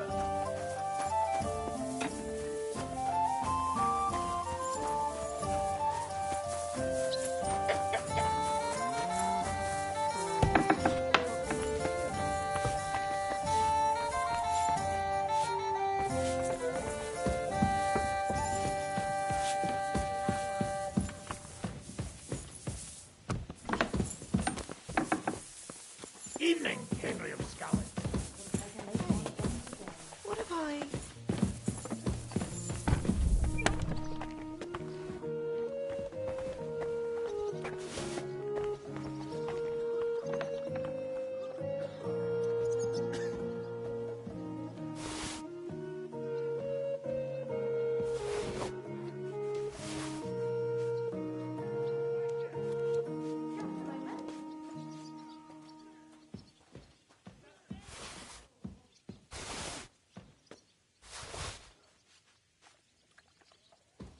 I hope it's a quiet evening.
pleasant evening. Another day almost behind us, eh, Henry? Same to you, Hans.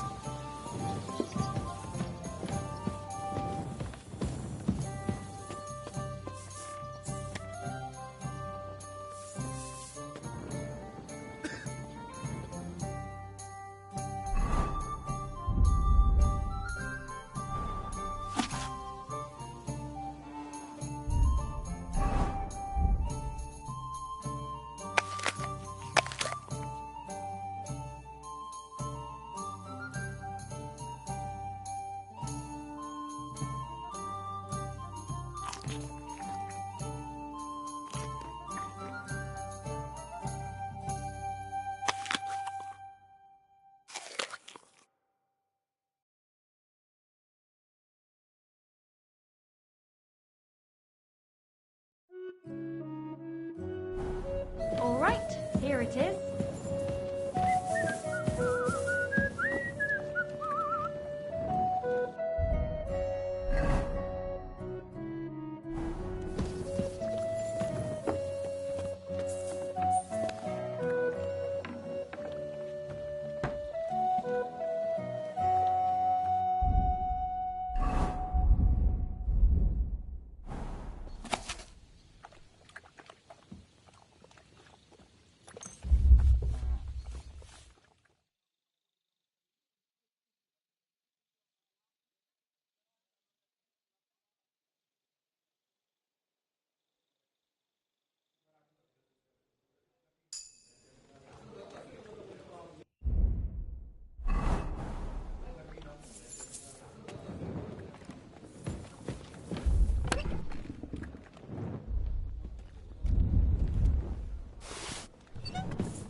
Hey, you still drunk?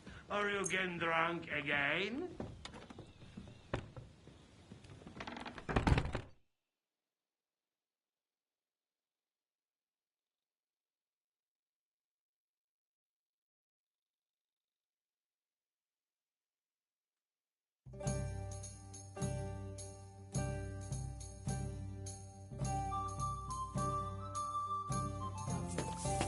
Good boy.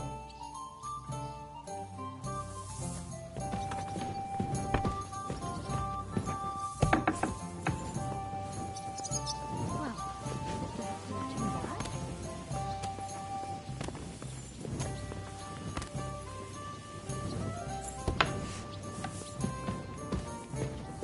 Why the heck? Good day. What can you do?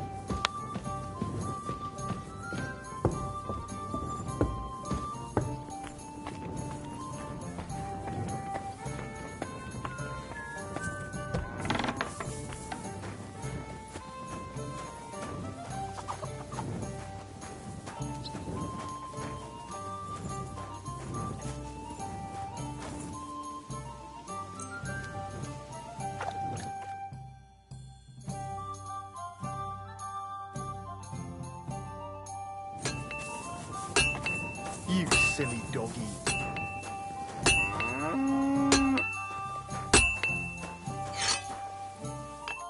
How can I help you, sir? What do you have for sale?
I was glad to be of help to you, good sir.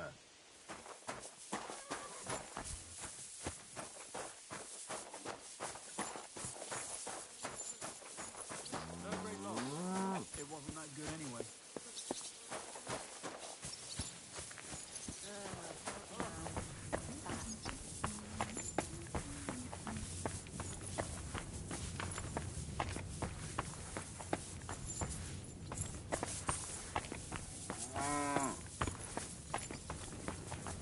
Well,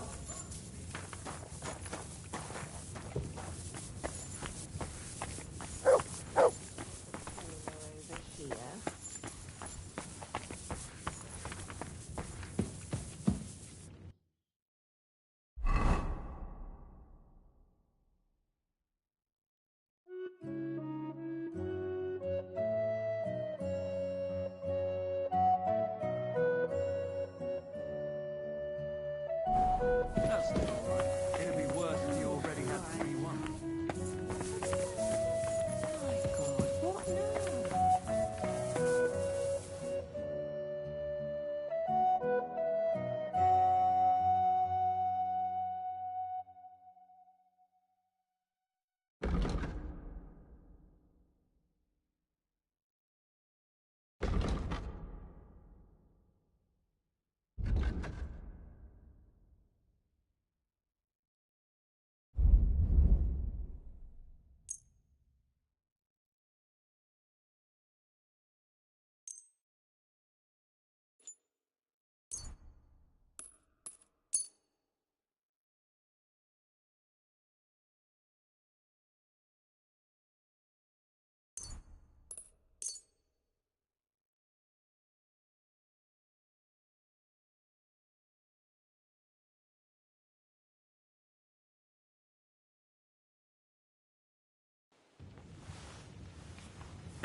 Pour me one. Coming right up.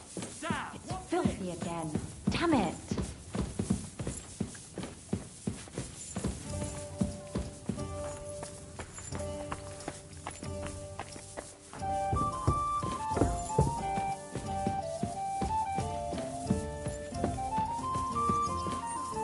what's the hold up, innkeeper?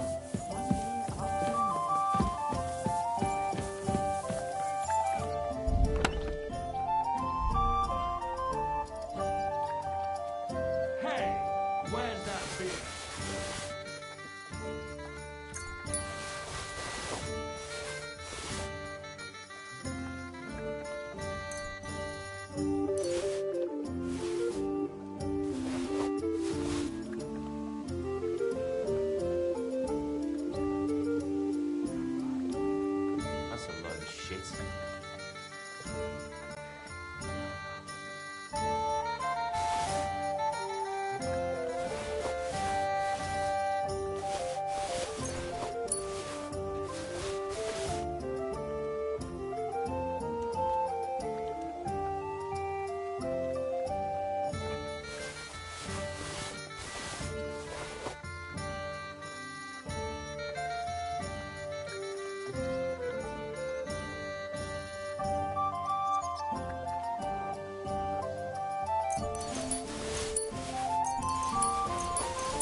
recruiter from Sigismund's army camp came to...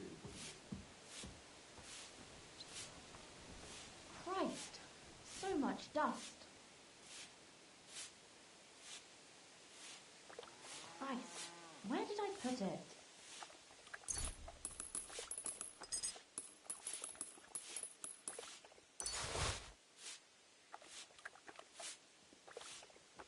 And what can I get for you?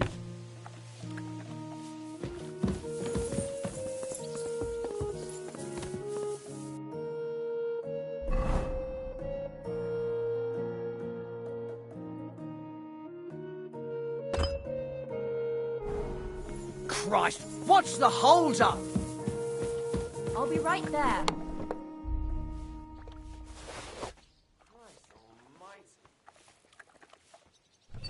Aye. What can you do?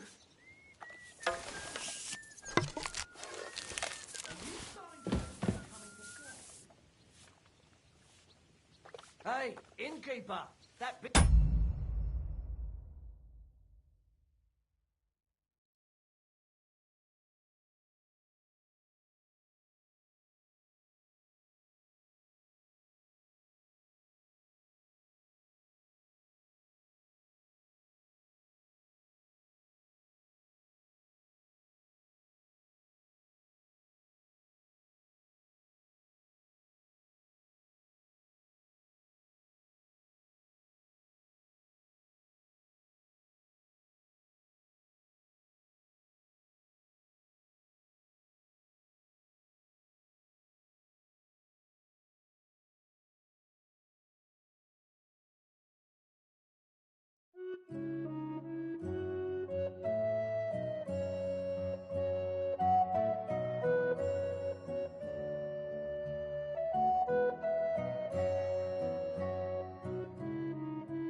An ale, as usual.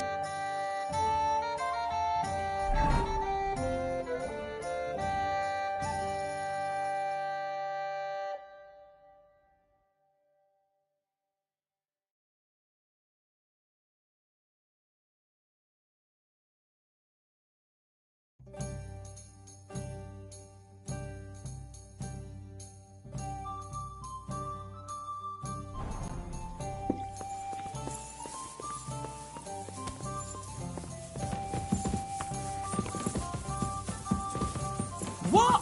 Oh, come on!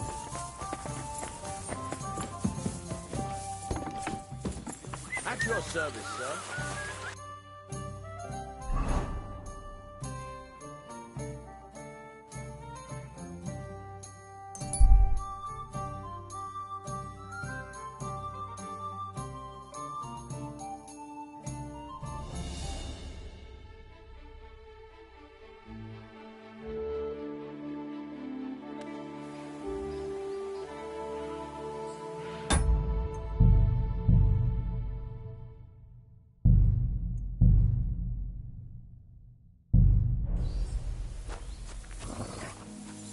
Hey!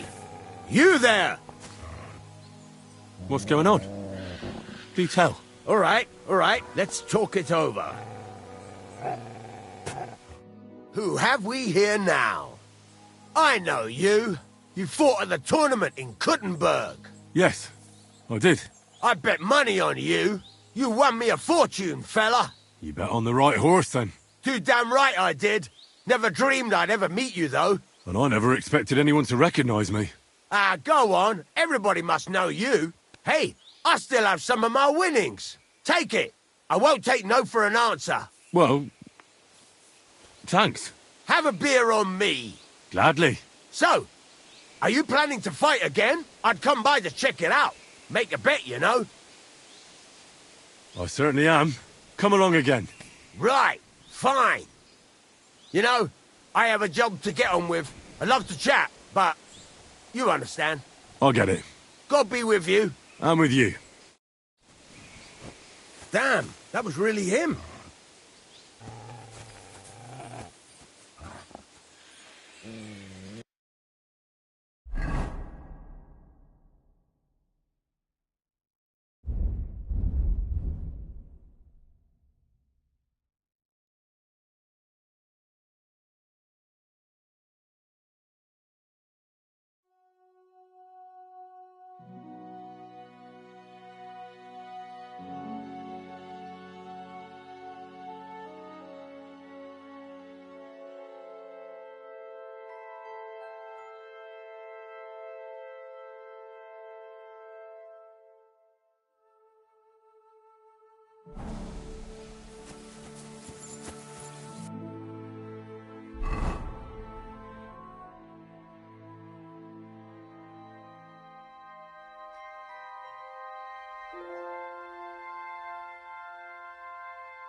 I heard they're going to cut down the old oak at the crossroads.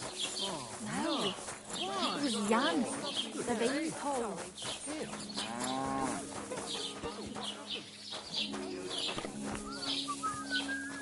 I'm at your service, sir.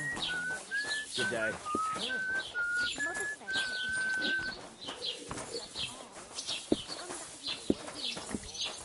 What was it I wanted? God bless. Give me something to eat, thanks.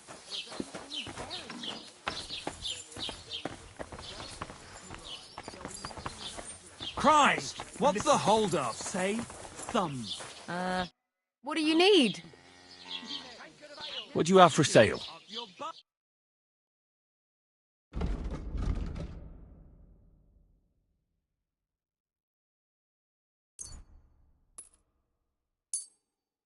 Thank you. Genius. And come again, sir. It's hard to believe you're still single. Innkeeper! A beer!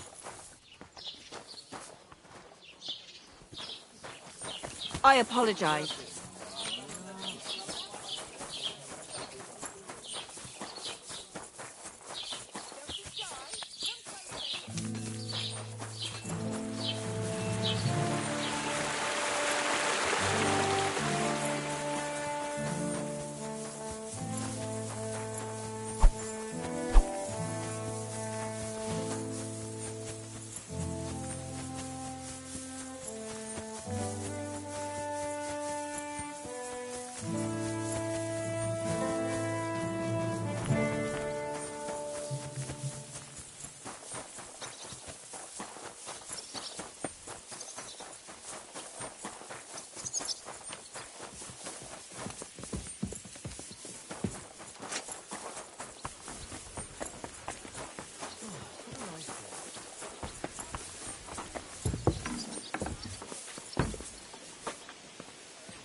My respects.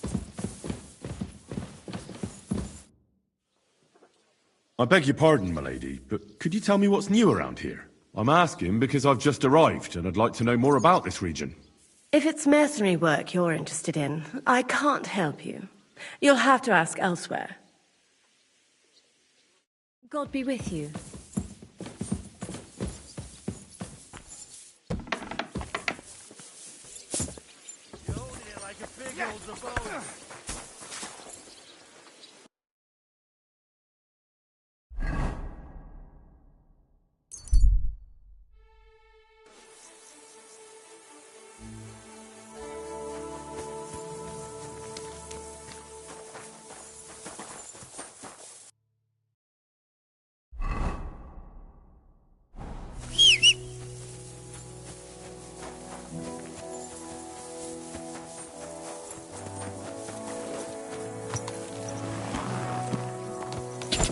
Quick!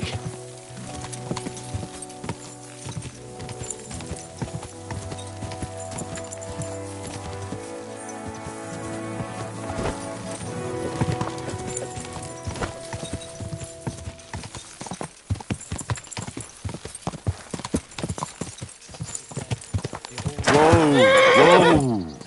Be it done unto me according to thy will. Hail Mary. Everything all right? Eh? Hail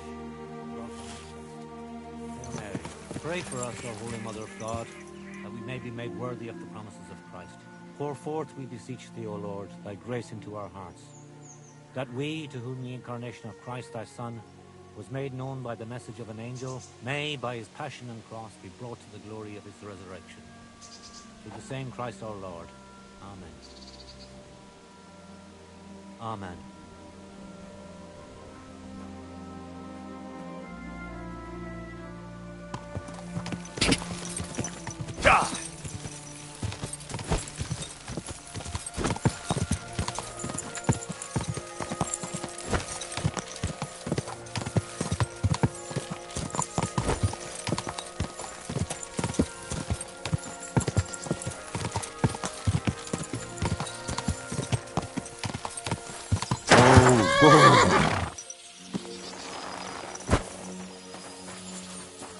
My respects.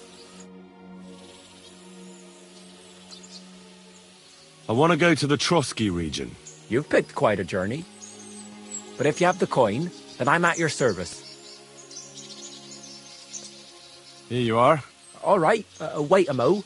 I have to load up the cart and get the horses ready. All right, we're ready. We can go. Let's get going.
Lazy bones.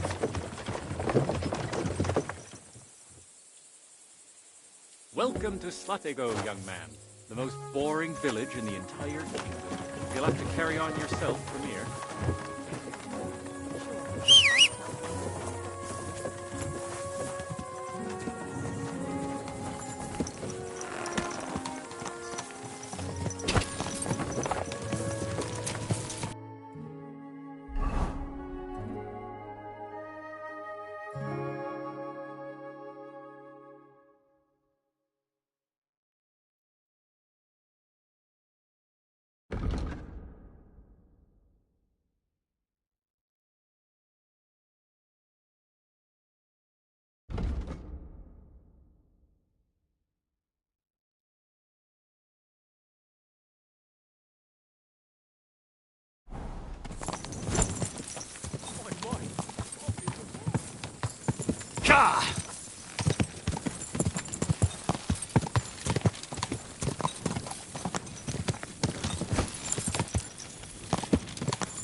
Did you lose something here in the daytime?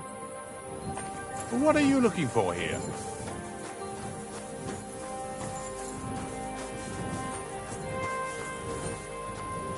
Did you lose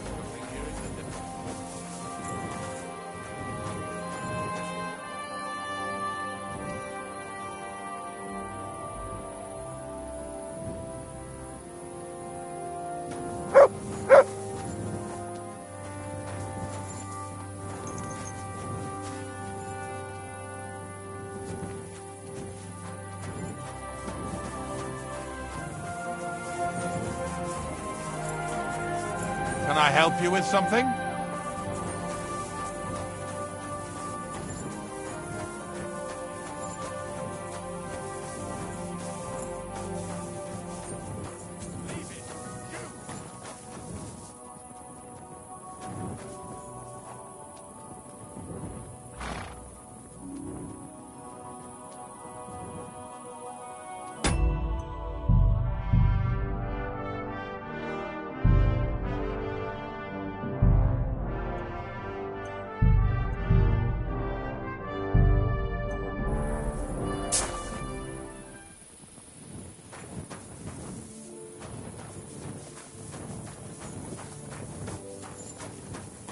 Did you lose something here in the daytime? Ah! Do you want me to do the same to you? What the? Either you pay up, or I'm turning you in.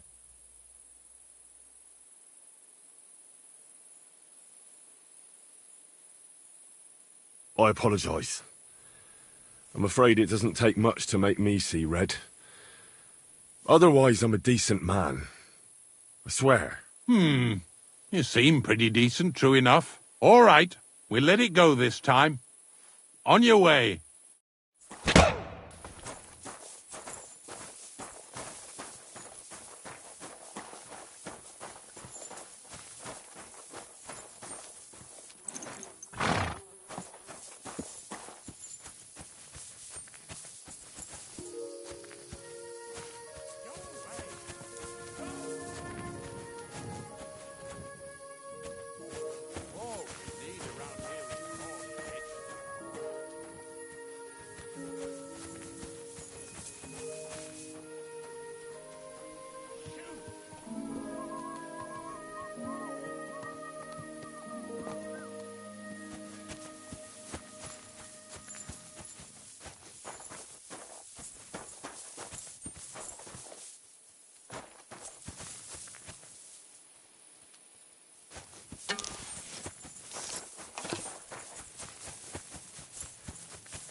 About how the wedding went. Did something happen? You really don't know. No wonder Thrush went off at you. The whole thing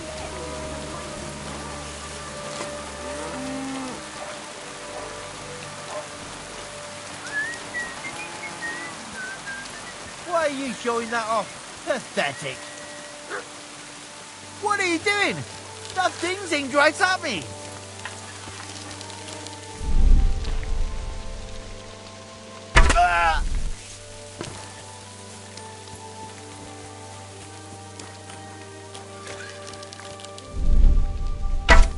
Szemét ládok!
What's that I hear? No, no, no! You killed her!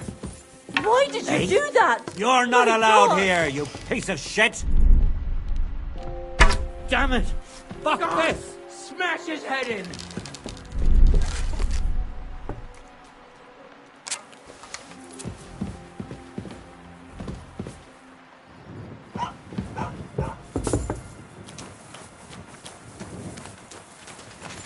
It was you! Ah!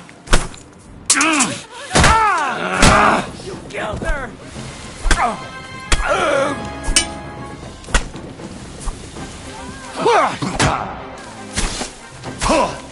Now you'll get another!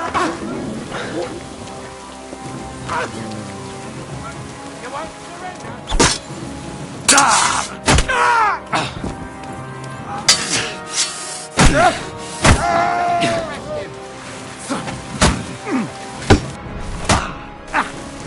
The pillory's too good for you. No. I'll chop you up on the spot. Come on then! Back. Don't try to get away! Murderer! Worry! I saw him. We've been looking for you.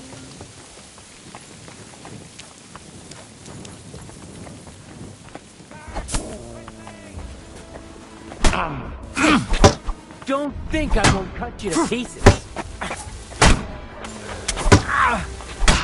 Do it!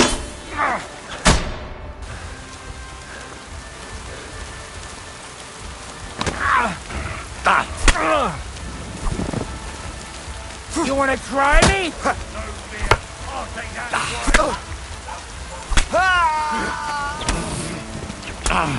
Fuck you!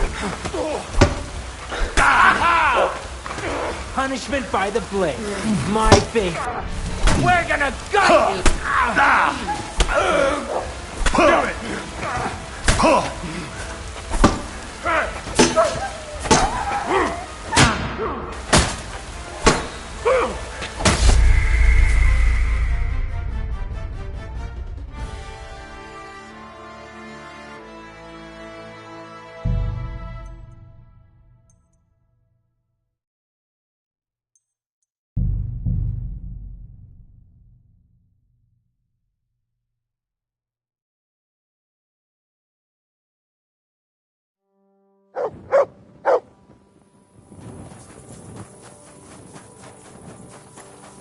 Can I help you with something?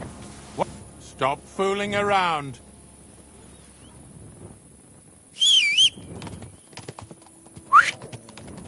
You're not looking to hurt me with that thing, are you?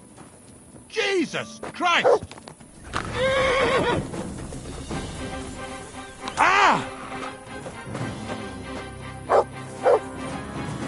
Ah! You're a dead man! You know that? Ah! He nearly killed me! Fuck that!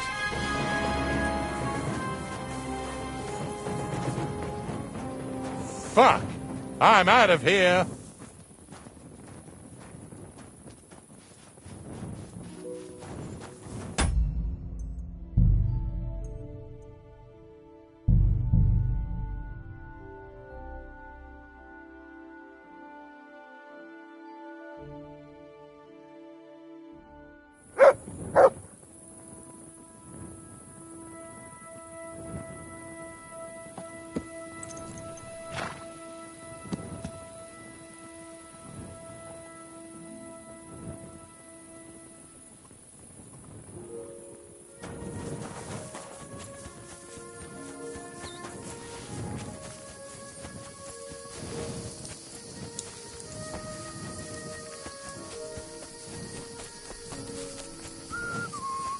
Greetings, Henry.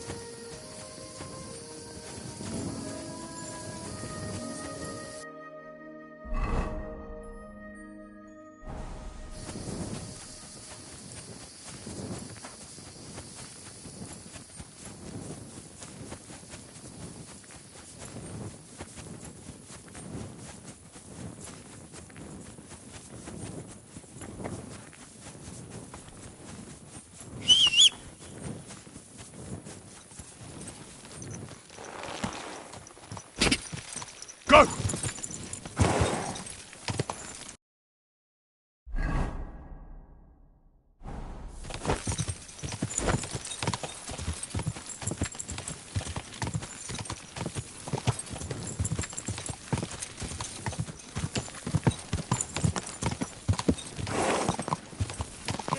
Whoa! Whoa!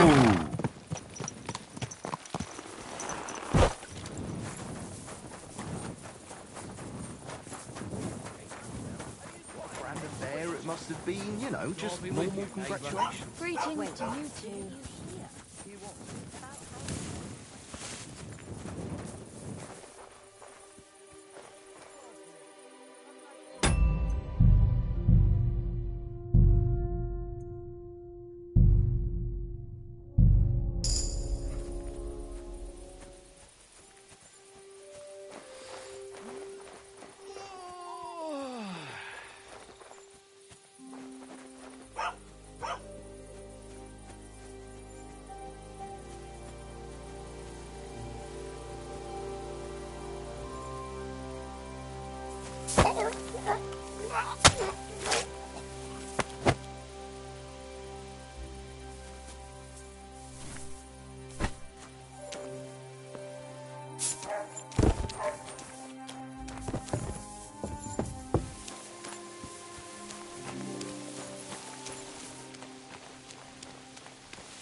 you lose something here in the daytime?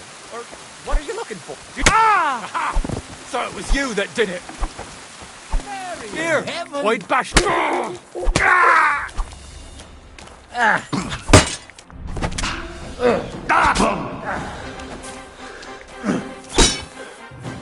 You should have yielded. Now we'll display your...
What are you doing?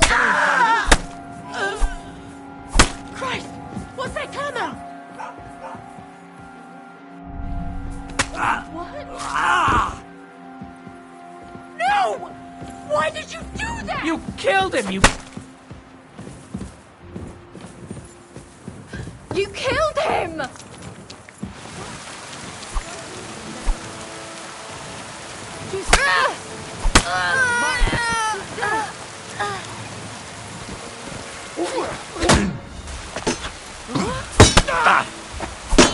Don't hurt You him. want to try me?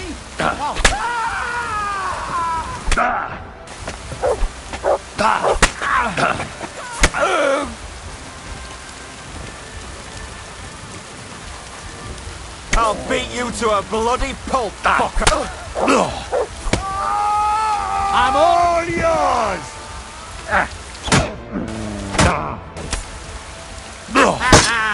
You never saw that coming!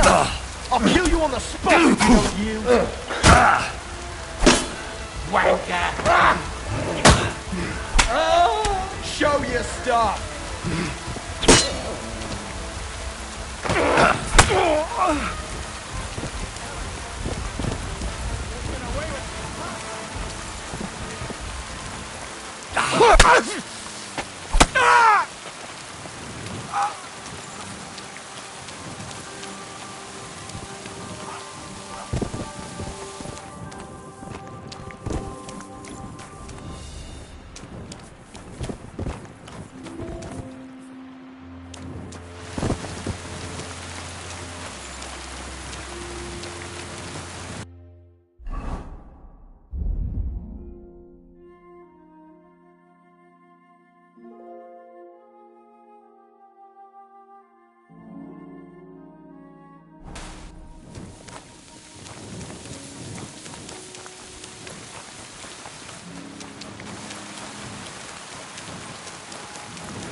Come now. You have no right to be here. Out! No!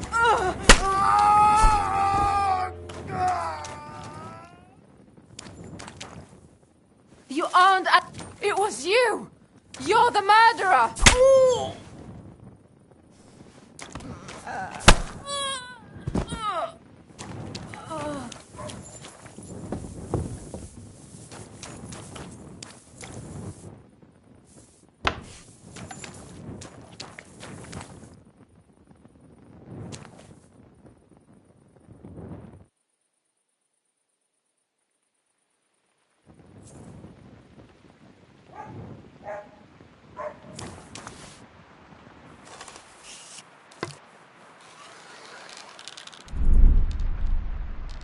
Help!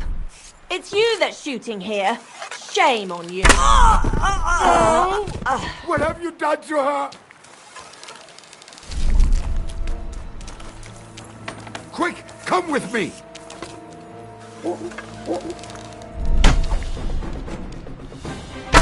What have you done?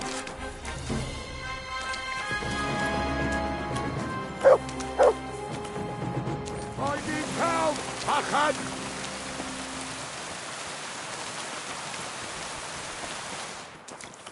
Someone help me!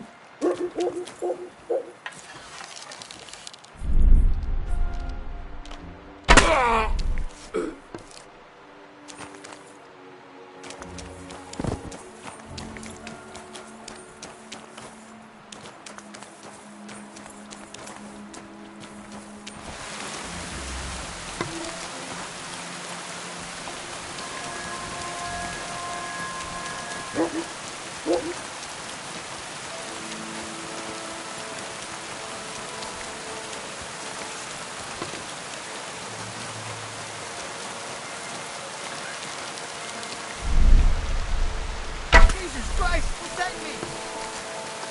Where's that shooter?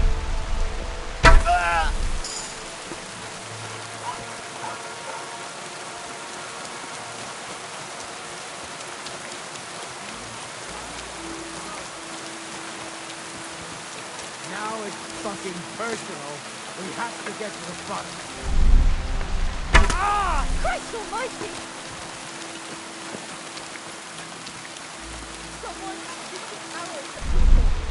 I saw it. Wake up! Come on! My God! Someone's shooting!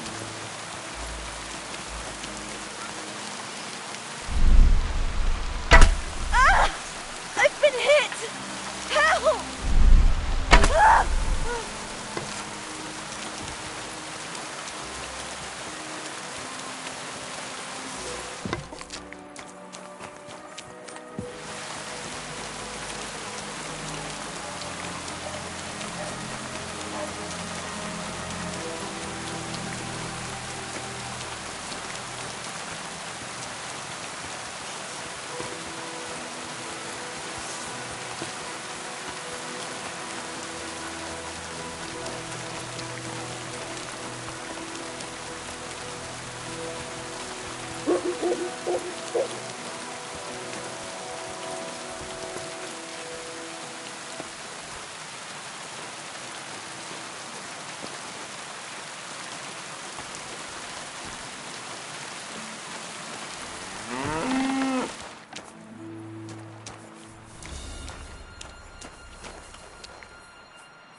What?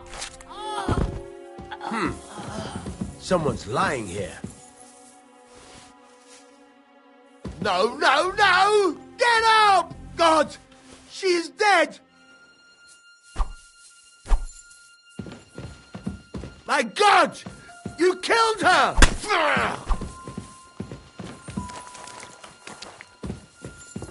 Someone help me!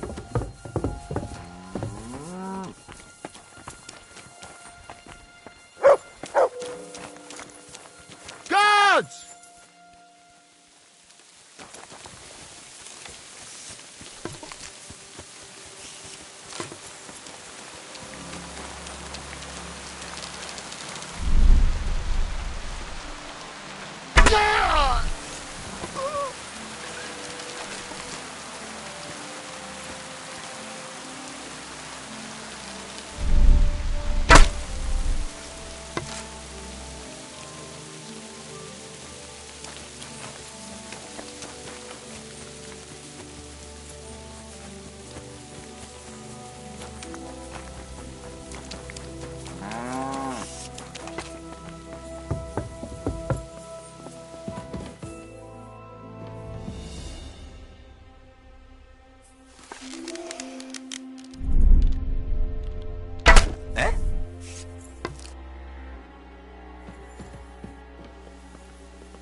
God, smash his head in!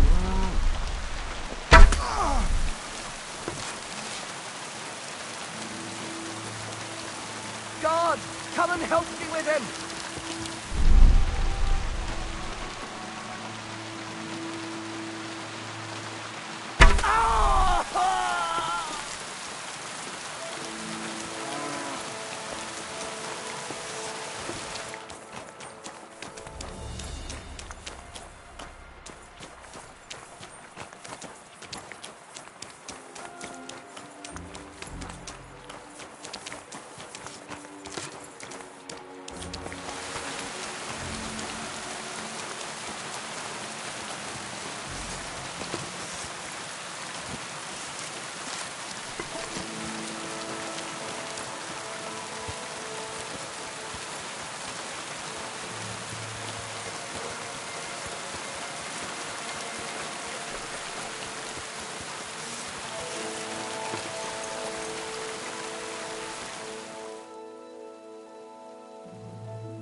Not your day, eh?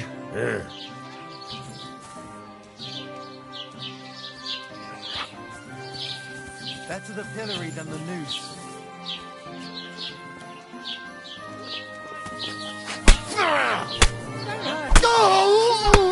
You've killed him! What do you... My God, a murder! Smash his head in! Someone help me! Guards, Help me! quickly! Help! Where is everyone? Arrest him! Filthy again, damn it!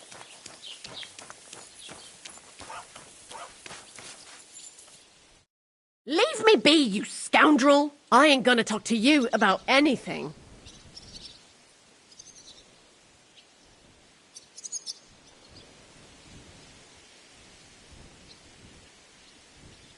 Look, let's just forget this happened before it gets any worse. All right. I don't want any more trouble.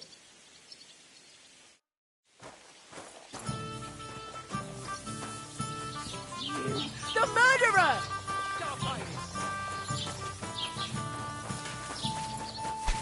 Hurry! There's been a murder! That's quite enough!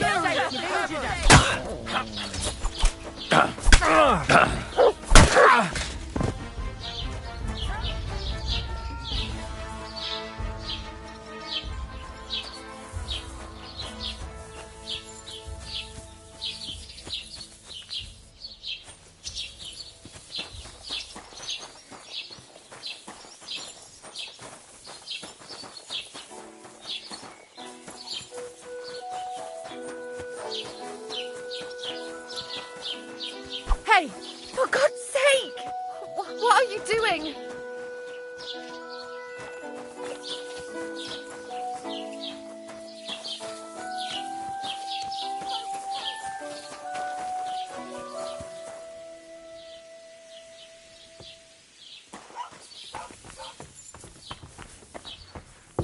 Off you go. Quick. Oh! Fuck! I'm bleeding! What the fuck did you do that for?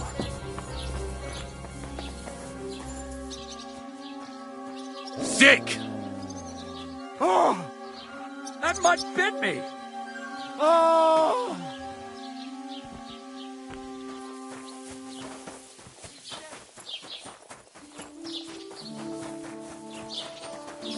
God! Smash his head in!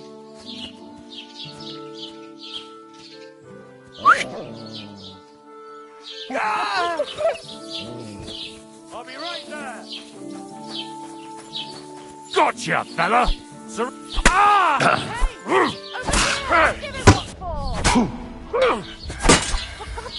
Now you'll see what we do with criminals, bastard! You're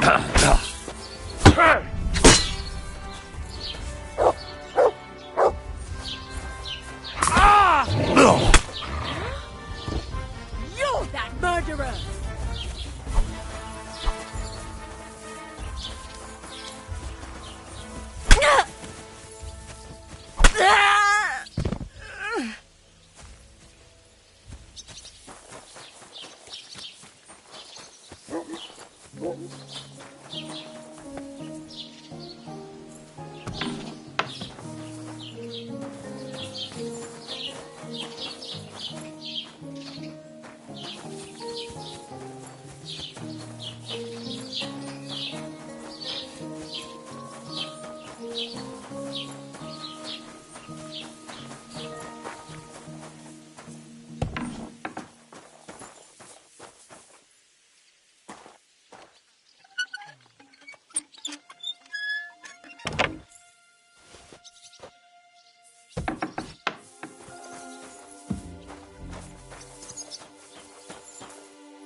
It was you who committed that murder, I'm sure of it!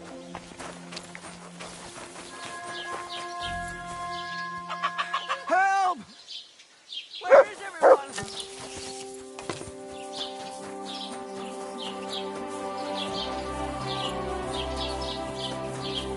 Someone help me! Scheiße! Help! Where is everyone?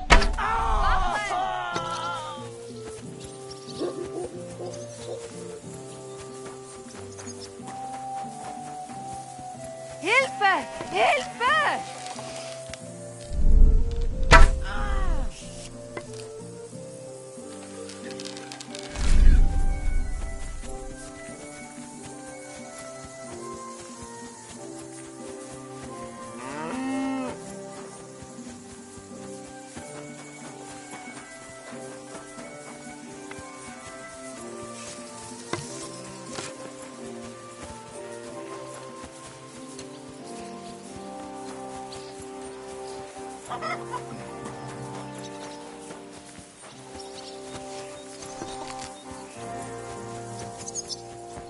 God bless. way.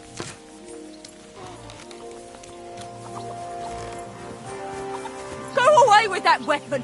Ah! Stop messing about! Put that down! Christ! It's a bloodbath! Guards! Shit! I can't handle this. Guards! Please! Guards! Quickly!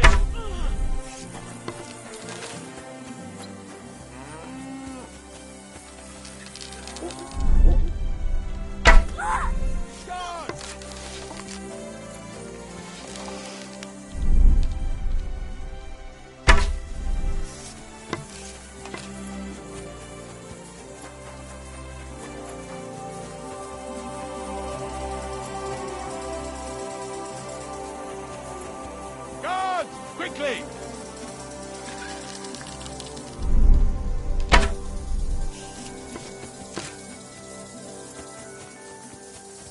Guards!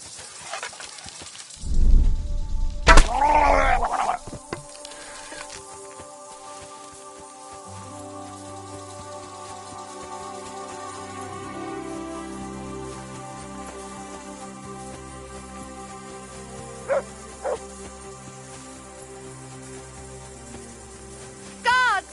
Please!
You're always welcome here, noble sir.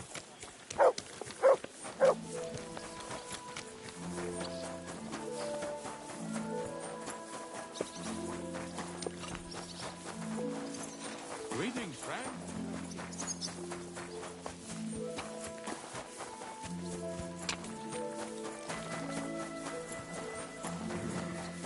Damn it.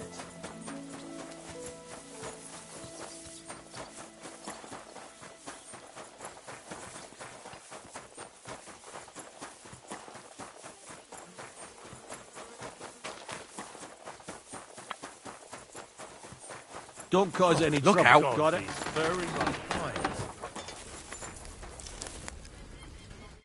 What will it be?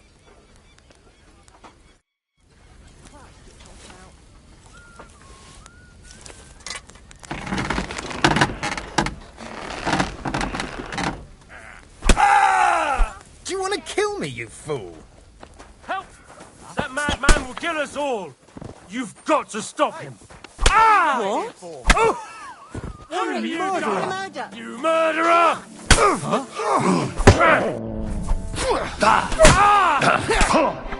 Now you'll see what we do with criminals, bastards. Show your stuff.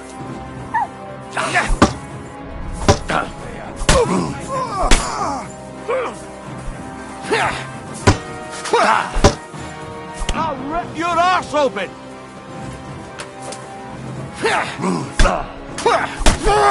Useless. You should have used it. Now to display your Go away, you...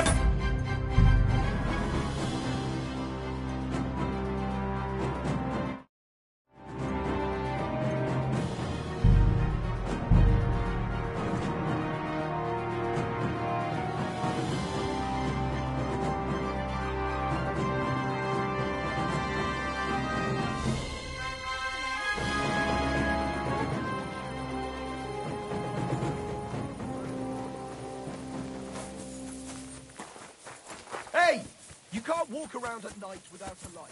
Do you want me to arrest you? Light a torch! You see? That wasn't so hard, was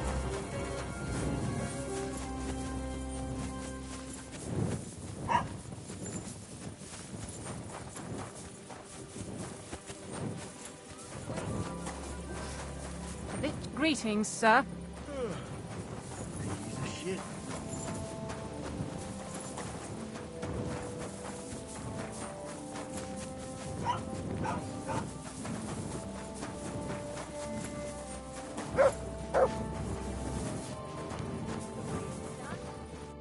Greetings.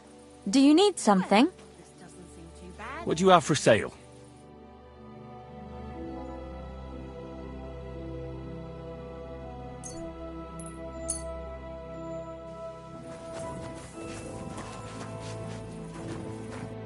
What'll it be?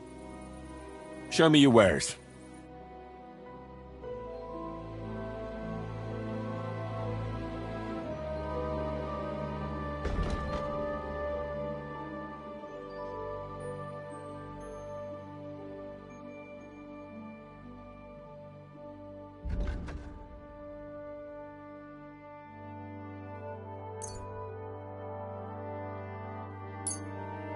Happy to be of service, sir. What do you want at this time of night? What's the latest news, innkeeper? Nothing much, fortunately. And I hope it stays that way.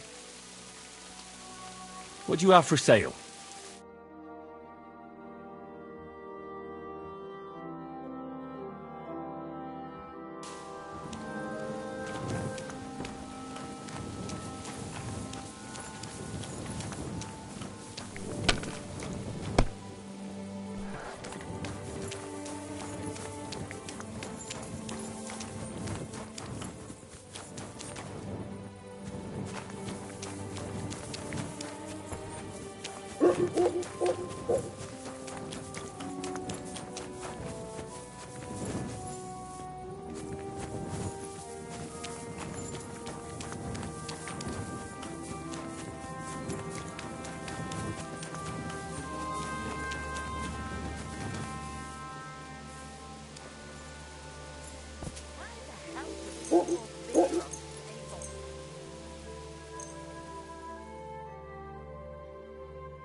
May God give you help, sir. You have a kind master.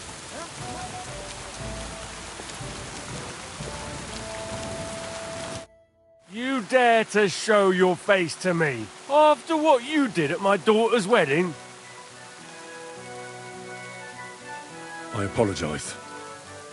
I'm so sorry I ruined the wedding like that. So you should be. And you should apologise to my daughter Agnes too. The poor girl's been down since the wedding. And it's all your fault. But I already apologised to her. Then why is she still sad? Oh, I don't understand.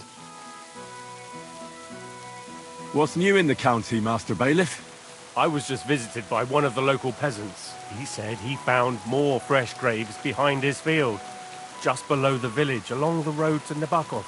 I've seen those. You talk like this isn't the first time. That we found someone buried here? Don't even ask. I've been digging up bodies ever since that bandit gang started running rampant. Most of them are von Burgo's men, and that's about it. That sounds interesting. Thank you.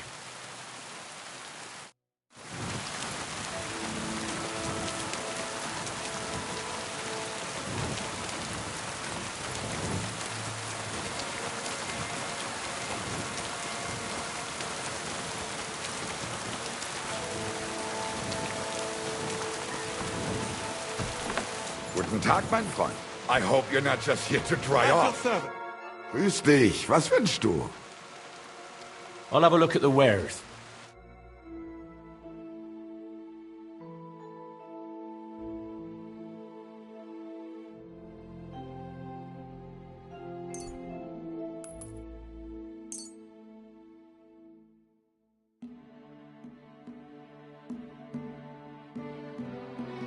Danke. Das war ein gutes Geschäft, mein Herr.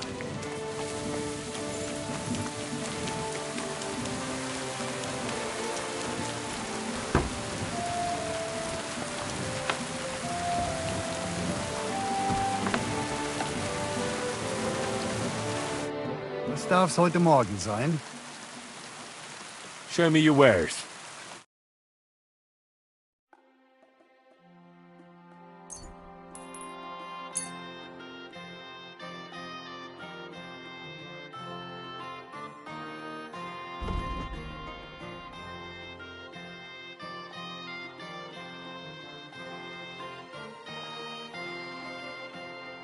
I was glad to be of help to you, good sir.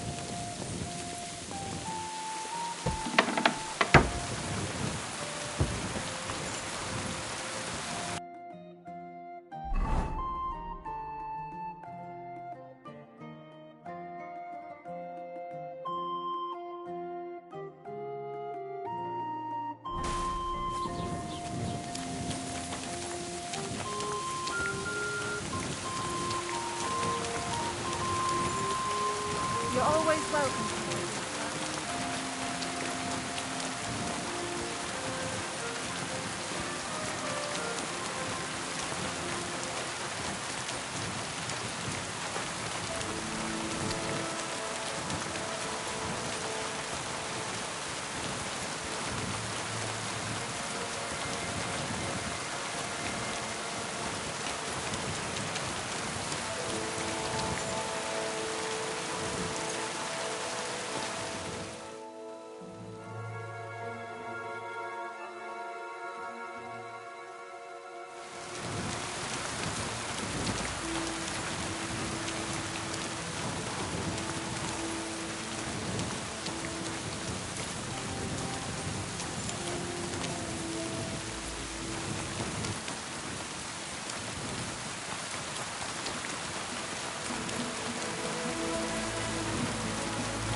Don't think I can't see you. I'm not doing anything. You're doing a great job keeping watch.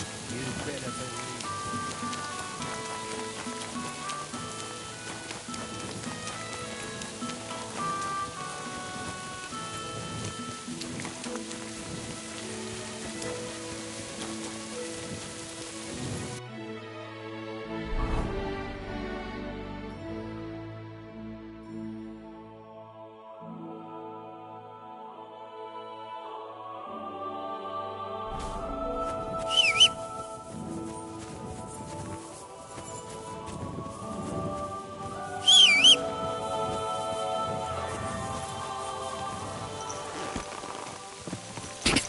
Go!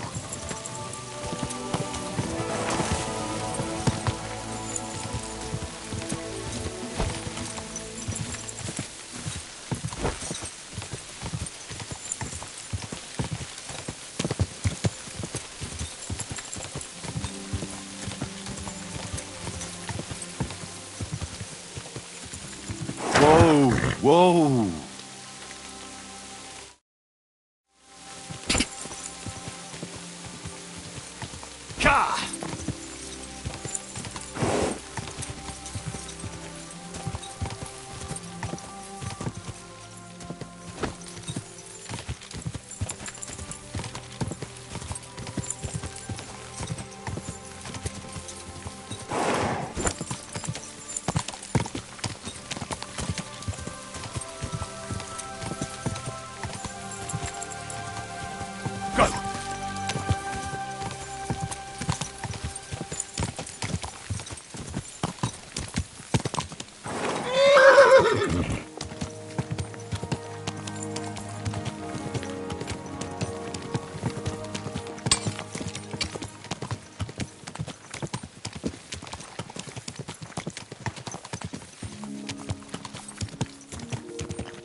I'm always glad to see polite people like you.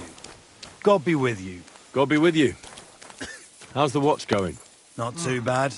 It'd be better if it wasn't raining, though.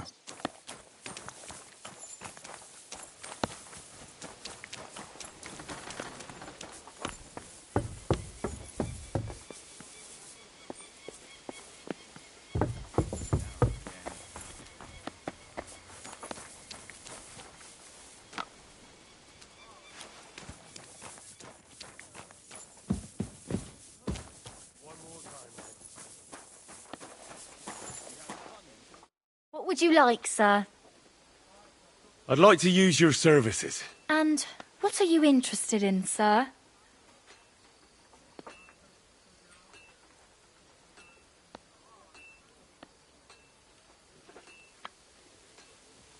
I could use the company of a pretty bathmaid.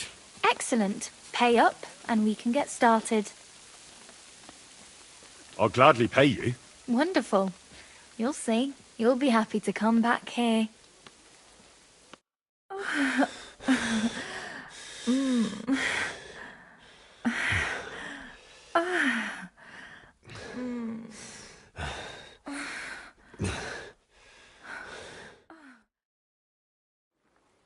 You really know how to treat a girl. I hope I see you again soon.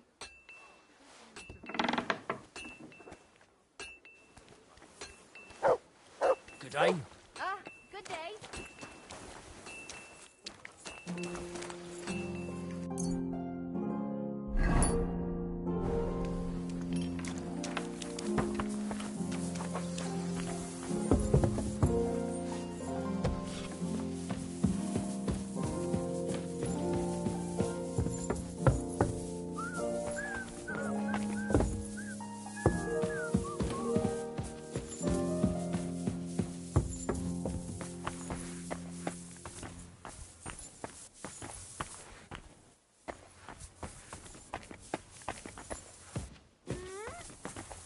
So, it's you? Uh-huh.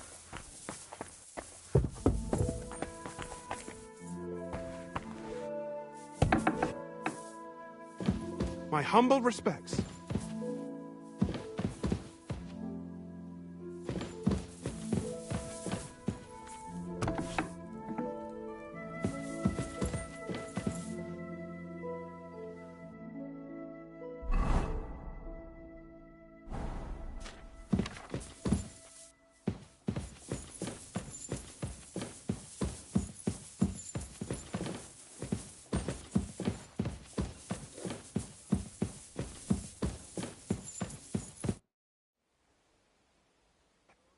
Tell me more about politics. What exactly do you want to know, lad?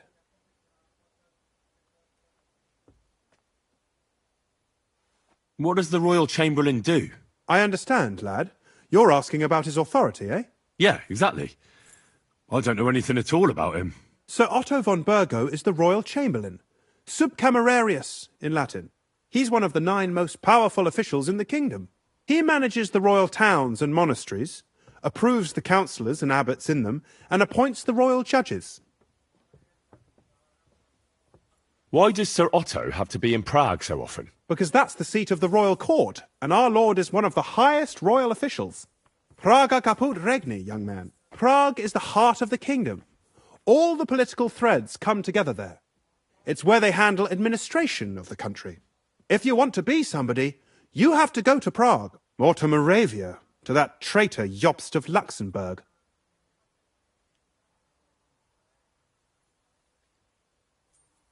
Excuse me, but why do you consider Margrave Jobst a traitor? And what else should I call a person who only looks out for any chance to benefit himself? But now he's fighting for King Wenceslas, isn't he? Jobst has changed sides so often it's impossible to keep track. But, to give him credit where credit is due, unlike our king, he's a great politician. Wenceslas wasn't even able to hold on to the imperial crown that his father passed on to him before he died. Yes, indeed. One day that bloody Margrave Jobst of ours is going to make it big. He might even become the emperor himself.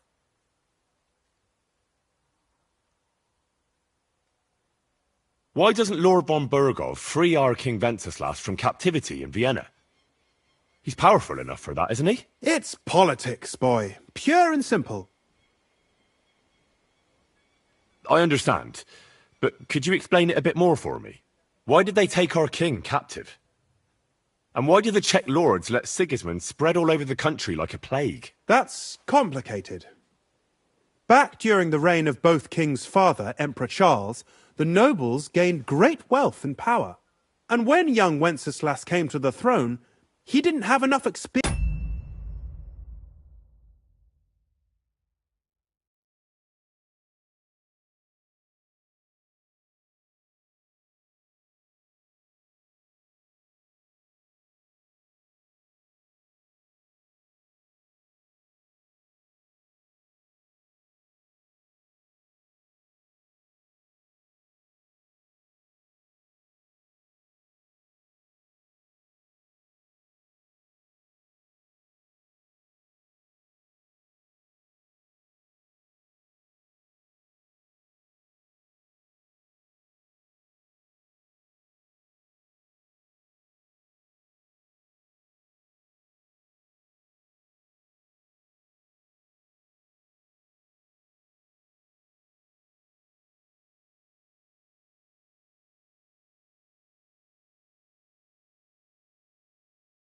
Or courage to stand up to them. That's why he surrounded himself with faithful lower lords and entrusted them with all the royal offices. I reckon the high nobility didn't like that, eh? You're damn right they didn't. They conspired against the king and established their League of Lords. That started a protracted war, dragging the king's cousins, Prokop and Jobst of Luxembourg, into it. But King Wenceslas was stubborn, unyielding and, unfortunately, also often drunk. He preferred to run away from politics to wine, women and the hunt. It was only a matter of time before the lords conspired with his brother, the Hungarian King Sigismund. A year ago, they got together and captured Wenceslas in Prague, and Sigismund had the royal castles occupied by his allies. They secretly took the king to Vienna, where his brother is still holding him firmly under lock and key. So von Burgov and the others want Sigismund to be king? Not at all. Soon they discovered they'd miscalculated, and that Sigismund wanted the whole country for himself. And now they can't agree on what to do about it. I think that's why Lord von Burkhoff received your message. He's trying to find new allies among the lower nobility. Who are among Wenceslas's opponents? Who do you think? All the nobles in the League of Lords, of course. The most powerful are Henry of Rosenberg, Henry of Hraditz, Boresh of Riesenberg, Bohuslav of Schwamberg, and our Sir Otto von Burghoff, too, so far. But we serve Sir Hanush of Lipa and Radzig Kobyla. Exactly. They're representatives of the lower nobility, who always stood faithfully by Wenceslas because he handed out royal positions to them. Ah, damn politics. On the contrary, boy. It's only thanks to politics that von Burghoff didn't send you two to the gallows straight away.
My word. This is a nice workshop. I've never seen one quite like it. It's very modest. But if you're interested in the craft, feel free to look around. Just be careful not to get paint on yourself, or tread on a cat's tail.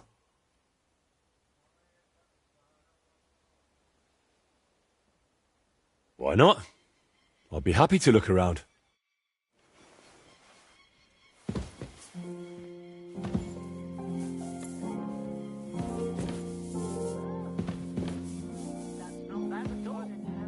You're seeing this.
Greetings to you too.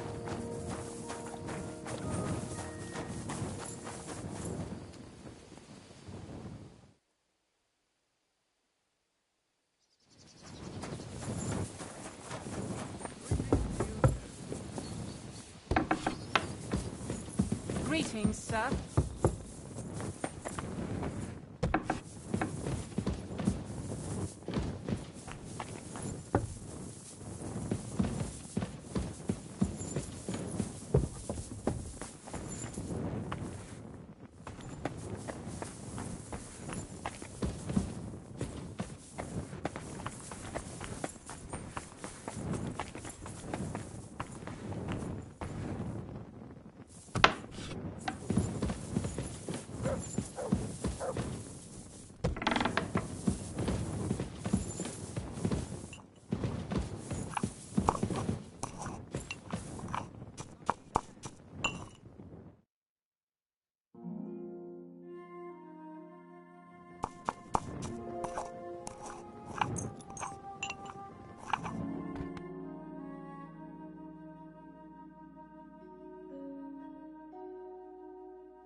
Good to see you.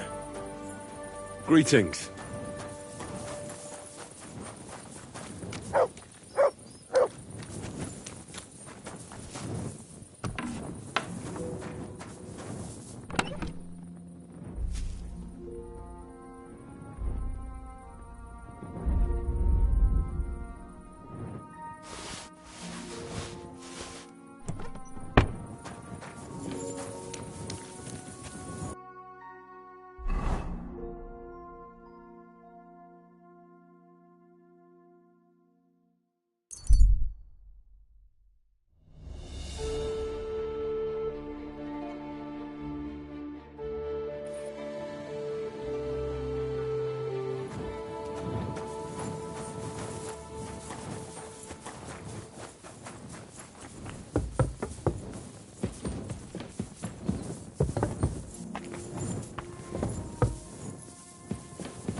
Ugh, go away.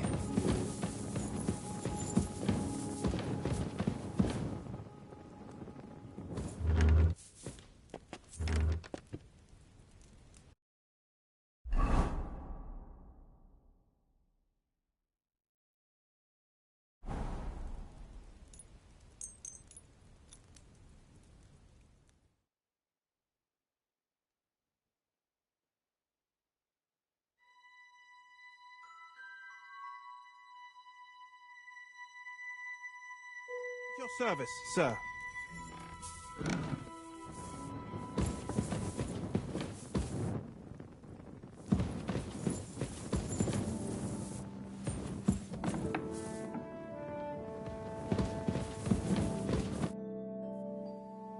I've got the stuff they stole from you.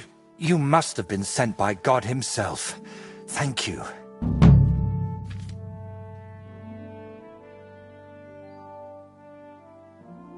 It's nothing. But tell me this. What kind of trick were you playing on me?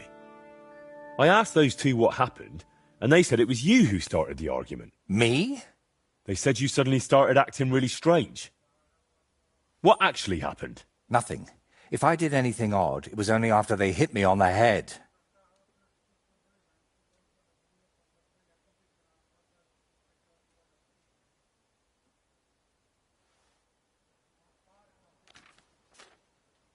All right. I reckon I should trust the one who ended up tied to a tree, rather than those who tied him up. I see it exactly the same way. Tell me, how did things end with those two? Did you settle things peacefully?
Fully? Yes. Both of them are alive and well. I'm glad to hear that. Thanks again for your help. And don't think I'm going to express my gratitude only in words. I promised you a reward, and you'll get it. Here, take these dice of mine. They've brought me nothing but trouble. And to be honest, I wanted them back just so I could give them to you. And not just them. You know what? I'll paint something on your shield. Judging by the look of you, that could be a very useful reward. What do you mean? You may have...